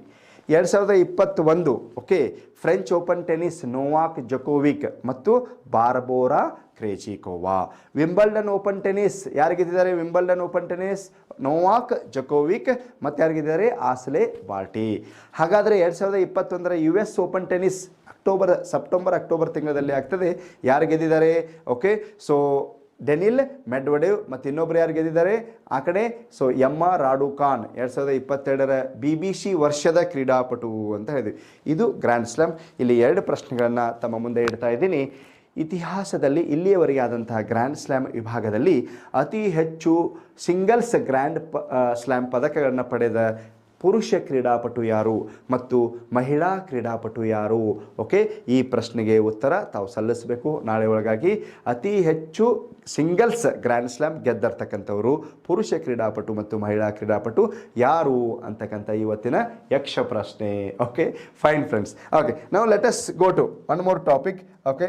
ಇಲ್ಲಿ ಏನಪ್ಪ ಅಂತಂದರೆ ಇನ್ನೊಂದು ವಿಷಯನ ನಾವು ಇಲ್ಲಿ ಮನಗಾಂತಕ್ಕಂಥದ್ದು, ನಾವು ಮೊನ್ನೆ ಗದಗ ಬಗ್ಗೆ ಚರ್ಚೆ ಮಾಡಿದ್ವಿ. ಜೊತೆಗೆ ನಿನ್ನೆ ನಾನು ನಿಮಗೆ ಹೇಳಬೇಕಾದ್ರೆ ಬಡತನ ಆಯಾಮ ಅಂತ ಹೇಳಿದ್ವಿ. ಆ ಬಡತನ ಆಯಾಮದಲ್ಲಿ ಯಾವುದು ಅತಿ ಹೆಚ್ಚು ಬಡತನವನ್ನು ಹೊಂದಿದ ಜಿಲ್ಲೆ ಅಂತ ಹೇಳಿದ್ರೆ ಯಾದಗಿರಿ ಅಂತ ಹೇಳಿದ್ರು. ಓಕೆ. ಸೊ ಈ ಒಂದು ಸೆಷನ್ನ ಕೊನೆಯ ಒಂದು ಟಾಪಿಕ್ ಏನಪ್ಪ ಅಂತಂದಾಗ ಯಾದಗಿರಿಗೆ ಹೋಗಿಬಿಡೋಣ ನಾವು ಇವಾಗ. ಎಲ್ಲರೂ ಬ್ಯಾಗ್ ಪ್ಯಾಕ್ ಮಾಡಿಕೊಡ್ರಿ. ನಾವು let us go to Yadgir. Fine friends. ನೋಡಿ, ಯಾಕೆ ಯಾದಗಿರಿ ಅಂತಂತಂದ್ರೆ ಇತ್ತೀಚೆಗೆ 3 ವಿಷಯಗಳನ್ನು ನಾವು ಗಮನಿಸ್ತಕ್ಕಂಥದ್ದು. ಕರ್ನಾಟಕದಲ್ಲಿ ಅತಿ ಹೆಚ್ಚು ಪರಿಶುದ್ಧ ಗಾಳಿಯನ್ನು ಹೊಂದಿದ ಜಿಲ್ಲೆ ಎಂದು ಘೋಷಿಸಲಾಗಿದೆ. 2ನೇ ವಿಷಯ, ಕರ್ನಾಟಕದಲ್ಲಿ ಅತಿ ಹೆಚ್ಚು ಬಡತನವನ್ನು ಹೊಂದಿದ ಜಿಲ್ಲೆ ಅಂತೇಳಿ ಇತ್ತೀಚೆಗಿನ ವಿಷಯ ಗೊತ್ತಾಯಿತು. 3ನೇ ವಿಷಯ, ಇದೇ ಫೆಬ್ರವರಿ 2ನೇ ವಾರದಲ್ಲಿ ಪ್ರಕಟಣೆಯಾಗಿದ್ದು, ಮೀನು ಉತ್ಪಾದನೆಯಲ್ಲಿ ಕರ್ನಾಟಕದಲ್ಲಿ ಮೀನು ಉತ್ಪಾದನೆಯಲ್ಲಿ ಮತ್ತು ಕೊನೆಯ ಸ್ಥಾನ ಅಂದ್ಬಿಟ್ರೇನು? ಇಲ್ಲ, ಪ್ರಥಮ ಸ್ಥಾನ. ಮೀನು ಉತ್ಪಾದನೆಯಲ್ಲಿ ಫಸ್ಟ್ ಇದೆ ಯಾದಗಿರಿ. 3 ವಿಷಯಗಳನ್ನ ನಾವಿಲ್ಲಿ ಕರೆಂಟ್ ಅಫೇರ್ಸ್ ವಿಷಯದಲ್ಲಿ ನೋಡ್ತಕ್ಕಂಥದ್ದು. ಹಾಗೆ ಮಾರ್ಚ್ 8, 2021 ರಾಜ್ಯ ಬಜೆಟ್ ವರದಿ ಅನ್ವಯ, ಓಕೆ, ಸೊ ಮಾಜಿ ಮುಖ್ಯಮಂತ್ರಿ ಯಡಿಯೂರಪ್ಪನವರು ಈ ಬಜೆಟನ್ನು ಮಂಡನೆ ಮಾಡಿದ್ರು. ಸೊ ಇದರ ಅನ್ವಯ ಕಡಚೂರು ಅಂತ ಒಂದು ಪ್ರದೇಶ ಬರ್ತದೆ. ಓಕೆ. ಎಲ್ಲಿ? ಯಾದಗಿರಿ ಒಳಗೆ. ಈ ಯಾದಗಿರಿಯ ಕಡಚೂರು ಎಂಬಲ್ಲಿ ಬಲ್ಕ್ ಡ್ರಗ್ಸ್ ಪಾರ್ಕ್ ಅನ್ನು ಸ್ಥಾಪನೆ ಮಾಡಲಿಕ್ಕೆ ಅನುಮೋದನೆ ನೀಡಲಾಗಿದೆ. ಸೊ ಇದು ಯಾದಗಿರಿಗೆ ಸಂಬಂಧಿಸಿರ್ತಕ್ಕಂಥ ವಿಷಯ ಫ್ರೆಂಡ್ಸ್. ಓಕೆ. ಸೊ ಬರಿತಾ ಹೋಗಿ. ಸೊ ಹೆಡ್ಲೈನ್ ಕೊಟ್ಟಿದ್ದೀರಾ ಯಾದಗಿರಿ ಅಂತ. Okay fine. ನೋಡಿ. ಸೊ ಯಾದಗಿರಿ ರಚನೆಯಾದಂತಹ ವರ್ಷ, ಫಸ್ಟ್ ಆಫ್ ಆಲ್ ಇದನ್ನು ಗಿರಿಗಳ ತವರು ಅಂತ ಕರೀತಾರೆ. ಏನಂತ ಕರೀತಾರೆ ಇದನ್ನು? ಗಿರಿಗಳ ತವರು. ಯಾದಗಿರಿಯನ್ನು ಏನಂತ ಕರೀತಾರೆ? ಗಿರಿಗಳ ತವರು ಅಂತ ಕರೀತಾರೆ. ಓಕೆ. ಜಿಲ್ಲಾ ರಚನೆ ಏಪ್ರಿಲ್ 10, 2010. ಬರ್ಕೊಳ್ಳಿ, ಯಾವಾಗ ರಚನೆ ಆಗಿದೆ ಜಿಲ್ಲಾ ರಚನೆ? ಏಪ್ರಿಲ್ 10, 2010. ಎಷ್ಟನೇ ಜಿಲ್ಲೆಯಾಗಿ ರಚನೆ ಆಯಿತಪ್ಪ? 30ನೇ ಜಿಲ್ಲೆಯಾಗಿ ರಚನೆ ಆಯಿತು. ಏಪ್ರಿಲ್ 10, 2010ರಂದು 30ನೇ ಜಿಲ್ಲೆಯಾಗಿ ಯಾವ ಜಿಲ್ಲೆಯಿಂದ ಪ್ರತ್ಯೇಕಗೊಂಡಿತು? ಕಲಬುರಗಿ. ಪ್ರಸ್ತುತ ವಿಸ್ತೀರ್ಣದಲ್ಲಿ 2ನೇ ಸ್ಥಾನ. GI ಟ್ಯಾಗ್ ತೊಗರಿ ಬೆಳೆ ಅಂತ ಹೇಳ್ತೀವಿ. 85ನೇ ಕನ್ನಡ ಸಾಹಿತ್ಯ ಸಮ್ಮೇಳನ ಕಲಬುರಗಿ. ಓಕೆ. ಸೊ ಕಲಬುರಗಿ ಜಿಲ್ಲೆಯಿಂದ ಪ್ರತ್ಯೇಕಗೊಂಡು ನಮ್ಮ ಕರ್ನಾಟಕದ 30ನೇ ಜಿಲ್ಲೆಯಾಗಿ ಏಪ್ರಿಲ್ 10, 2010ರಂದು ರಚನೆಯಾದಂತಹ ಜಿಲ್ಲೆ ಯಾವುದಪ್ಪ ಅಂತಂದಾಗ ಯಾದಗಿರಿ ಜಿಲ್ಲೆ ಅಂತ ನಾವು ಹೇಳ್ತೀವಿ. ಕ್ಲಿಯರ್ ಆಯಿತಾ? ಓಕೆ. ಈ ಒಂದು 1347ರಿಂದ 1425ರವರೆಗೆ ಯಾದವ ಮನೆತನ ಈ ಪ್ರದೇಶವನ್ನು ಆಳಿತ್ತು ಮತ್ತು ಅತಿ ಹೆಚ್ಚಿನ ಭಾಗ ಬೆಟ್ಟ ಗುಡ್ಡಗಳಿಂದ ಕೂಡಿರುವುದರಿಂದ ಇದಕ್ಕೆ ಯಾದವ ಪ್ಲಸ್ ಗಿರಿ, ಸೊ ಯಾದಗಿರಿ ಅಂತೇಳಿ ಹೆಸರು ಬಂತು. ಕ್ಲಿಯರ್ ಆಯಿತಾ ಇದು? ಸೊ ರಾಷ್ಟ್ರಕೂಟರು ಆಳಿದ್ದಾರೆ, ಚಾಲುಕ್ಯರು ಆಳಿದ್ದಾರೆ, ಅದು ಬೇರೆ ಮಾತು. ಭಾಳ ಪ್ರಮುಖವಾಗಿ ಯಾದವರ ರೋಲ್ ಪ್ಲೇ ಆಗಿತ್ತು, ಹೀಗಾಗಿ ಯಾದಗಿರಿ ಅಂತೇಳಿ ಹೆಸರು ಬಂತು. ಈಗಾಗಲೇ ಗದಗೊಳಗೆ ಹೇಳಿದ್ರಿ ನೀವು. ಏನು ಹೇಳಿದ್ರಿ ನೀವು? ಗದಗ, ಮುಂಡರಗಿ, ರೋಣ, ಲಕ್ಷ್ಮೇಶ್ವರ, ಗಜೇಂದ್ರಗಡ, ಸಿರಟ್ಟಿ, ಹೀಗೆ 7 ತಾಲೂಕುಗಳನ್ನು ನಾವು ಅಲ್ಲಿ ನೋಡಿದ್ವಿ. ಈ ಯಾದಗಿರಿಯಲ್ಲಿ ಇರ್ತಕ್ಕಂತಹ ತಾಲೂಕುಗಳು ಬರೀರಿ. ಒಂದನೇದ್ದು Yadgir self is a taluk, Yadgir. Okay. ವಾಹನ ನೋಂದಣಿ ಸಂಖ್ಯೆ KA 33 ಐತೆ ಇಲ್ಲಿ. ವೆಹಿಕಲ್ ರಿಜಿಸ್ಟ್ರೇಷನ್ ನಂಬರ್ ಏನಪ್ಪ ಅಂದ್ರೆ, ಈಗ ಧಾರವಾಡದ ಹೆಂಗೆ KA 25 ಅಂತ ಹೇಳ್ತೀವಿ, ಸೊ KA 33 ಅಂತೇಳಿ ಯಾದಗಿರಿ. ನೆಕ್ಸ್ಟ್ ಸೊ ಸುರಪುರ ಅಂತ ಕೇಳಿದ್ರಿ ನೀವು. ಸುರಪುರ 2ನೇದ್ದು ಸುರಪುರ. ಹಾಗೆ 3ನೇದ್ದು ಇನ್ನೊಂದು ಭಾಳ ಪ್ರಮುಖವಾಗಿ ಶಹಾಪುರ್ ಅಂತ ಕೇಳಿರಿ ನೋಡಿ. ಶಹಾಪುರ್, ಯಾದಗಿರಿ, ಸುರಪುರ, ಶಹಾಪುರ. ಓಕೆ. ನೆಕ್ಸ್ಟ್ ಮುಂದುವರೆದು ಹುಣಸಗಿ. ಓಕೆ. ಹುಣಸಗಿ, ವಡಿಗೇರ. ಯಾವುದು ನೆಕ್ಸ್ಟ್? ವಡಿಗೇರ. ಇನ್ನು ಹೊಸದಾಗಿ ನಾವು ನೋಡ್ತಕ್ಕಂಥದ್ದು ಗುರುಮಠಕಲ್.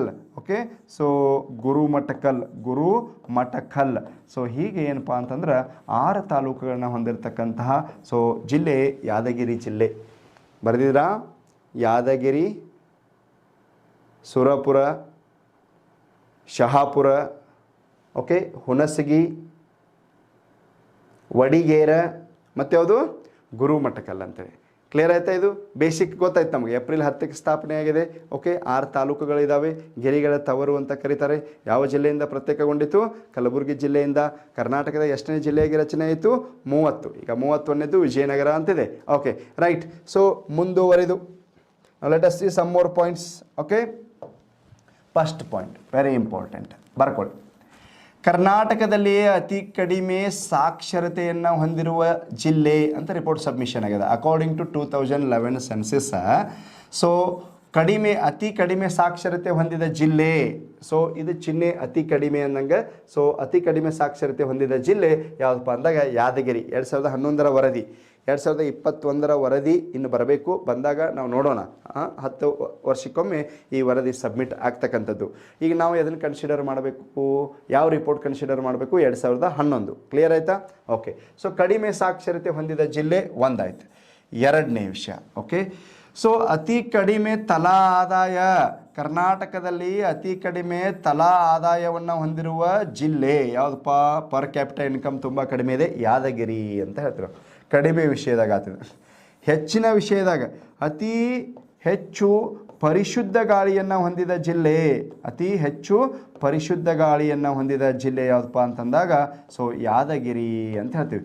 ಇದಕ್ಕೆ ಮೇನ್ ರೀಸನ್ ಏನಪ್ಪ ಅಂತಂದ್ರೆ, ಇನ್ನೊಂದು ಪಾಯಿಂಟನ್ನು I would like to add here. There is no NH, national highway ಇಲ್ಲ, ರಾಷ್ಟ್ರೀಯ ಹೆದ್ದಾರಿ ಇಲ್ಲದ ಜಿಲ್ಲೆ. ಹೀಗಾಗಿ ವಾಯು ಮಾಲಿನ್ಯ ಕಡಿಮೆ ಆಗ್ತೈತಿ. ಸೊ ಹೆವಿ ವೆಹಿಕಲ್ಸ್ ಅಡ್ಡಾಡಂಗಿಲ್ಲ. ಕ್ಲಿಯರ್ ಆಯ್ತಲ್ಲ? ಓಕೆ.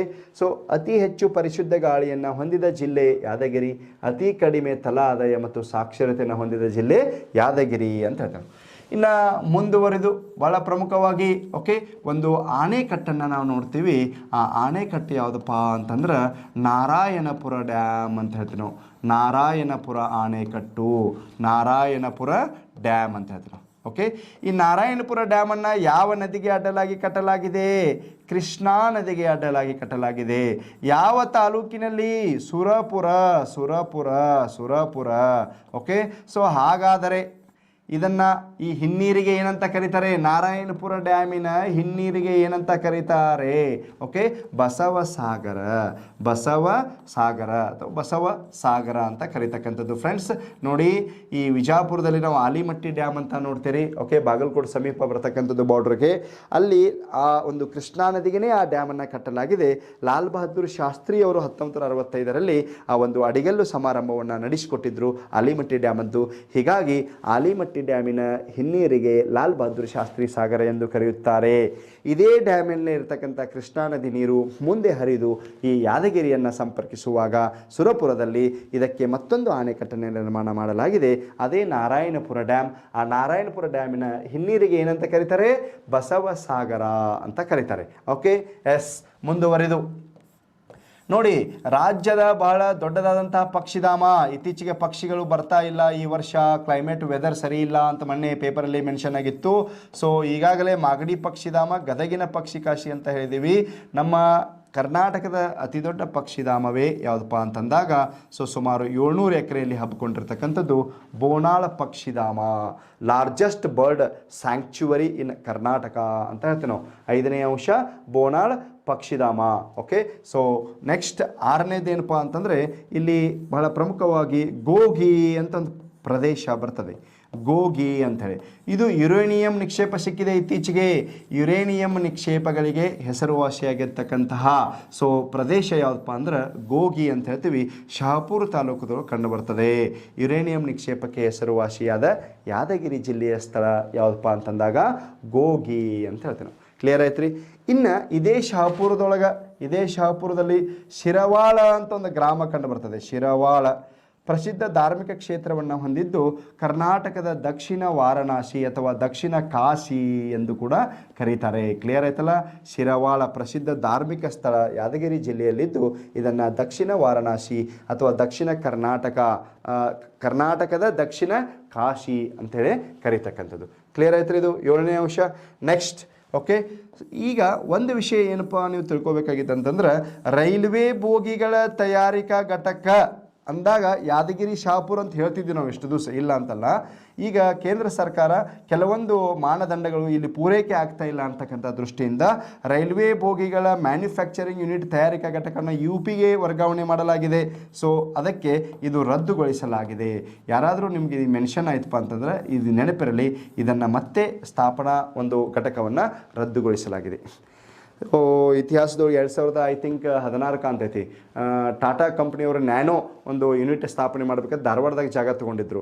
ಮುಂದುವರೆದು ಆ ಮೂಲಭೂತ ಸೌಕರ್ಯಗಳ ಕೊರತೆ ಆಗ್ಬೋದು, ಮತ್ತು ಕರ್ನಾಟಕದಲ್ಲಿ ಏನಪ್ಪ ಅಂತಂದ್ರೆ ಆ ಒಂದು ಯೂನಿಟ್ ಸ್ಥಾಪನೆ ಆಗೋದ್ರಿಂದ ಪರಿಸರ ಮತ್ತು ವಾಯು ಮಾಲಿನ್ಯ ಇವೆರಡೂ ತೊಂದರೆ ಆಗ್ತಾವೆ ಅಂತೇಳಿ ಸರ್ಕಾರ ಕೂಡ ಅದಕ್ಕೆ ಮಾನ್ಯತೆ ಕೊಡಲಿಲ್ಲ. ಹೀಗಾಗಿ they shifted to Gujarat. Clear ಆಯ್ತಾ. ಈ ರೀತಿ ರೈಲ್ವೆ ಬೋಗಿಗಳ ತಯಾರಿಕಾ ಘಟಕ ಶಹಾಪುರ ಅಂತ ಅಂತಿದ್ವಿ, ಈಗ ಅದನ್ನು ರದ್ದುಗೊಳಿಸಲಾಗಿದೆ, ವರ್ಗಾವಣೆ ಮಾಡಲಾಗಿದೆ. ಓಕೆ, ಕ್ಲಿಯರ್ ಆಯ್ತಾ. Right friends. ಇನ್ನು ಮುಂದುವರೆದು ಭಾಳ ಪ್ರಮುಖವಾಗಿ ಓಕೆ, ಸೊ ಬೋಗಿಗಳ ತಯಾರಿಕಾ ಘಟಕ ರದ್ದುಗೊಳಿಸಿದ್ದನ್ನು ನಾವು ನೋಡಿದ್ವಿ. ನೀವು ನೆನಪಿಟ್ಕೋಬೇಕು, ಕರ್ನಾಟಕದಲ್ಲಿ ಬಲ್ಕ್ ಡ್ರಗ್ಸ್ ಪಾರ್ಕ್ ಎಲ್ಲಿ ನಿರ್ಮಾಣಗೊಳ್ಳಲಿದೆ? ಔಷಧಗಳ ಘಟಕ, ಬೃಹತ್ ಔಷಧಿ ತಯಾರಿಕಾ ಘಟಕ, bulk drugs park is going to be established in Kadechur ಅಂತ ಹೇಳ್ತೀವಿ. ಯಾದಗಿರಿ ಒಳಗೆ ಬರ್ತಕ್ಕಂಥದ್ದು ಕಡಚೂರು. ಸೊ ಇದು ಹಿಂದಿನ ಬಜೆಟಲ್ಲಿ ಅನುಮೋದನೆ ಕೊಟ್ಟಿದ್ದಾರೆ. ಓಕೆ, ಸೊ ಕರ್ನಾಟಕದಲ್ಲಿ ಬಲ್ಕ್ ಡ್ರಗ್ಸ್ ಪಾರ್ಕ್ ಯಾವ ಜಿಲ್ಲೆಯಲ್ಲಿ ಸ್ಥಾಪನೆಗೊಳ್ಳಲಿದೆ? ಯಾದಗಿರಿ. ಯಾವ ಪ್ರದೇಶ ಅಂತ ಹೇಳ್ತೀವಿ? ಕಡಚೂರು ಅಂತಕ್ಕಂಥದ್ದನ್ನು ನಾವಿಲ್ಲಿ ನೋಡ್ತಕ್ಕಂಥದ್ದು. ಇನ್ನು ಈ ರೀಸೆಂಟ್ ಕರೆಂಟ್ ಅಫೇರ್ಸ್ ಏನು ಹೇಳಕತ್ತದ ಅಂತಂದ್ರೆ, ಬಡತನದಲ್ಲಿ ಅತಿ ಹೆಚ್ಚು ಬಡತನವನ್ನು ಹೊಂದಿರತಕ್ಕಂತಹ ಜಿಲ್ಲೆ ಮತ್ತು ಅತಿ ಹೆಚ್ಚು ಮೀನು ಉತ್ಪಾದನೆಯಲ್ಲಿ ಓಕೆ ಪ್ರಥಮ ಸ್ಥಾನದಲ್ಲಿರುವ ಜಿಲ್ಲೆ ಯಾವುದಪ್ಪ ಅಂತಂದಾಗ ಯಾದಗಿರಿ ಅಂತ ನಾವು ಹೇಳ್ತೀವಿ. ಓಕೆ, ಸೊ ಇದು ಎಕ್ಸಾಮ್ ದೃಷ್ಟಿಯಿಂದ ಇಂಪಾರ್ಟೆಂಟು. ಮತ್ತೊಮ್ಮೆ ಹೇಳ್ತೀನಿ, ಸರಿಯಾಗಿ ಕೇಳಿಸ್ಕೊಳ್ಳಿ. ಓಕೆ, ಏನಾದರೂ ಪಾಯಿಂಟ್ಸ್ ಮಿಸ್ ಆಗಿದೆ ಬರ್ಕೊಳ್ಳಿ. ಏಪ್ರಿಲ್ 10, 2010 ನಮ್ಮ ರಾಜ್ಯದ 30ನೇ ಜಿಲ್ಲೆಯಾಗಿ ಕಲಬುರಗಿಯಿಂದ ಪ್ರತ್ಯೇಕಗೊಂಡು ರಚನೆಯಾದ ಜಿಲ್ಲೆಯೇ ಯಾದಗಿರಿ. ಆ ಒಂದು ಸಂದರ್ಭದ ಮುಖ್ಯಮಂತ್ರಿ ಶ್ರೀಯುತ BS ಯಡಿಯೂರಪ್ಪನವರು ಅಂತ ಹೇಳ್ತಕ್ಕಂಥದ್ದು. ಸೊ ಈ ಒಂದು ಯಾದಗಿರಿ ಜಿಲ್ಲೆಯನ್ನು ಗಿರಿಗಳ ತವರು ಅಂತ ಕರಿತೀವಿ. ಯಾದವ ಮನೆತನ ಈ ಒಂದು ಪ್ರದೇಶವನ್ನು ಆಳಿದ್ದರಿಂದ, ಬೆಟ್ಟಗುಡ್ಡಗಳು ಕೂಡಿದ್ದರಿಂದ ಸೊ ಯಾದಗಿರಿ ಅಂತೇಳಿ ಹೆಸರು ಬಂದಿತು. ಬೆಟ್ಟಗುಡ್ಡ ಅಂದ ತಕ್ಷಣ ಒಂದು ವಿಷಯ ನಾನು ಹೇಳ್ತಕ್ಕಂಥದ್ದು, ಬುದ್ಧ ಮಲಗಿರುವ ಮಾದರಿಯ ಬೆಟ್ಟಗಳು ಕೂಡ ಎಲ್ಲಿ ಕಂಡು ಬರ್ತದೆ ಅಂದಾಗ ಇದೇ ಶಹಾಪುರದಲ್ಲಿ ಕಂಡು ಬರ್ತಕ್ಕಂಥದ್ದು. ಹಾಗೆ 6 ತಾಲೂಕುಗಳು ಅಂತ ಹೇಳಿದ್ವಿ ನಾವು. ಯಾವುದ್ಯಾವ್ದ್ರಿ 6 ತಾಲೂಕು? ಯಾದಗಿರಿ, ಸುರಪುರ, ಶಹಾಪುರ, ಹುಣಸಗಿ, ವಡಿಗೇರ, ಗುರುಮಠಕಲ್ ಅಂತ. ಓಕೆ, ನೆಕ್ಸ್ಟ್, ಇದೊಂದು ಕೃಷಿ ಪ್ರಧಾನ ಜಿಲ್ಲೆ.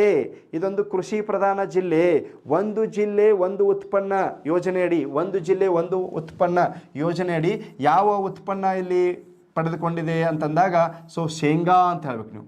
ಸೊ ಕರ್ನಾಟಕ ಸರ್ಕಾರ ಬಿಡುಗಡೆಗೊಳಿಸಿರ್ತಕ್ಕಂಥ ವರದಿಯ ಆಧಾರದ ಮೇಲೆ ಒಂದು ಜಿಲ್ಲೆ ಒಂದು ಉತ್ಪನ್ನದಡಿ ಆಯ್ಕೆಯಾಗಿರ್ತಕ್ಕಂಥ ಯಾದಗಿರಿ ಜಿಲ್ಲೆಯ ಬೆಳೆ ಶೇಂಗಾ, ಗ್ರೌಂಡ್ ನೆಟ್ ಅಂತ ಹೇಳ್ತೀವಿ ನಾವು.